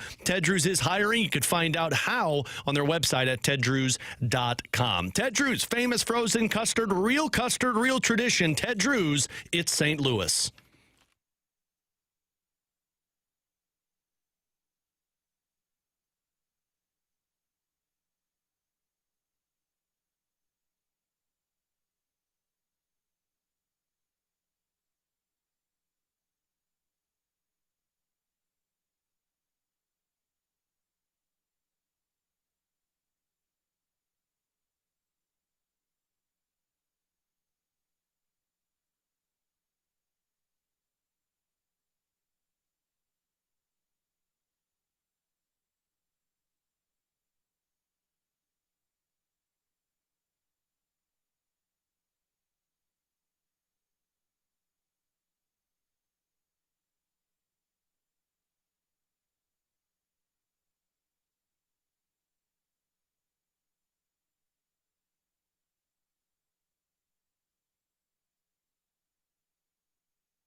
Alongside Alex and T-Bone, I'm BK. It's 1:55. Your time check brought to you by Clarkson Jewelers, an officially licensed Rolex jeweler. A couple of minutes left here before we hand things over to the Fast Lane. Curious their thoughts on the Robert Thomas situation. We've spent a good portion of the show today talking about it, Alex.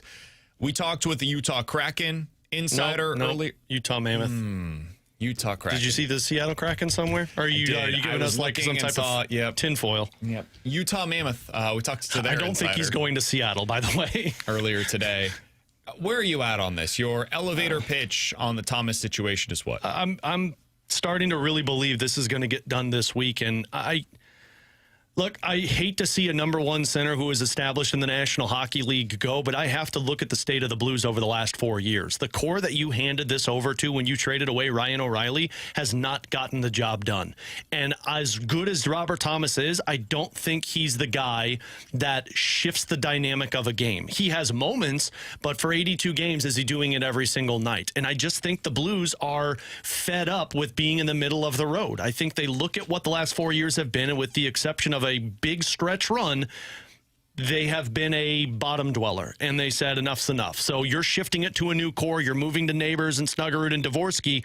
So I don't know what the return is going to look like. If he's gotten moved, to me, you are getting a haul in return that if you're the front office, you say, this is too good for us to pass up. I don't know if he wants to be a part of a rebuild. We need to shift the focus to a few years from now. Let's go get the best return possible, and now might be the best time to do it. The latest report, this comes from Marco D'Amico, who works up in Montreal, said sources indicate that the Montreal Canadiens are one of the teams interested in Robert Thomas. That being said, the price set by Army is too high for the Habs at this time. The Blues reportedly want Michael Haig in any package for Thomas. He then followed that up by saying, I reiterate, Montreal is just one of the teams circling around Thomas, but they are not the most aggressive. Detroit and Utah seem more willing to get close to Armstrong's price. They also have much more to offer in the form of NHL-ready prospects. We'll continue to keep you updated throughout the day today here on 101 ESPN, and certainly throughout the week here on BK and Ferrario with anything new that we hear on the Robert Thomas front. We will be joined tomorrow by our friend and our new Cardinals insider, Derek Gould. He'll join us here on the show tomorrow. He will then join us each and every week on 101 ESPN. For Alex and T-Bone, I'm BK. The Fast Lane's next. We'll talk to you tomorrow here on 101 ESPN.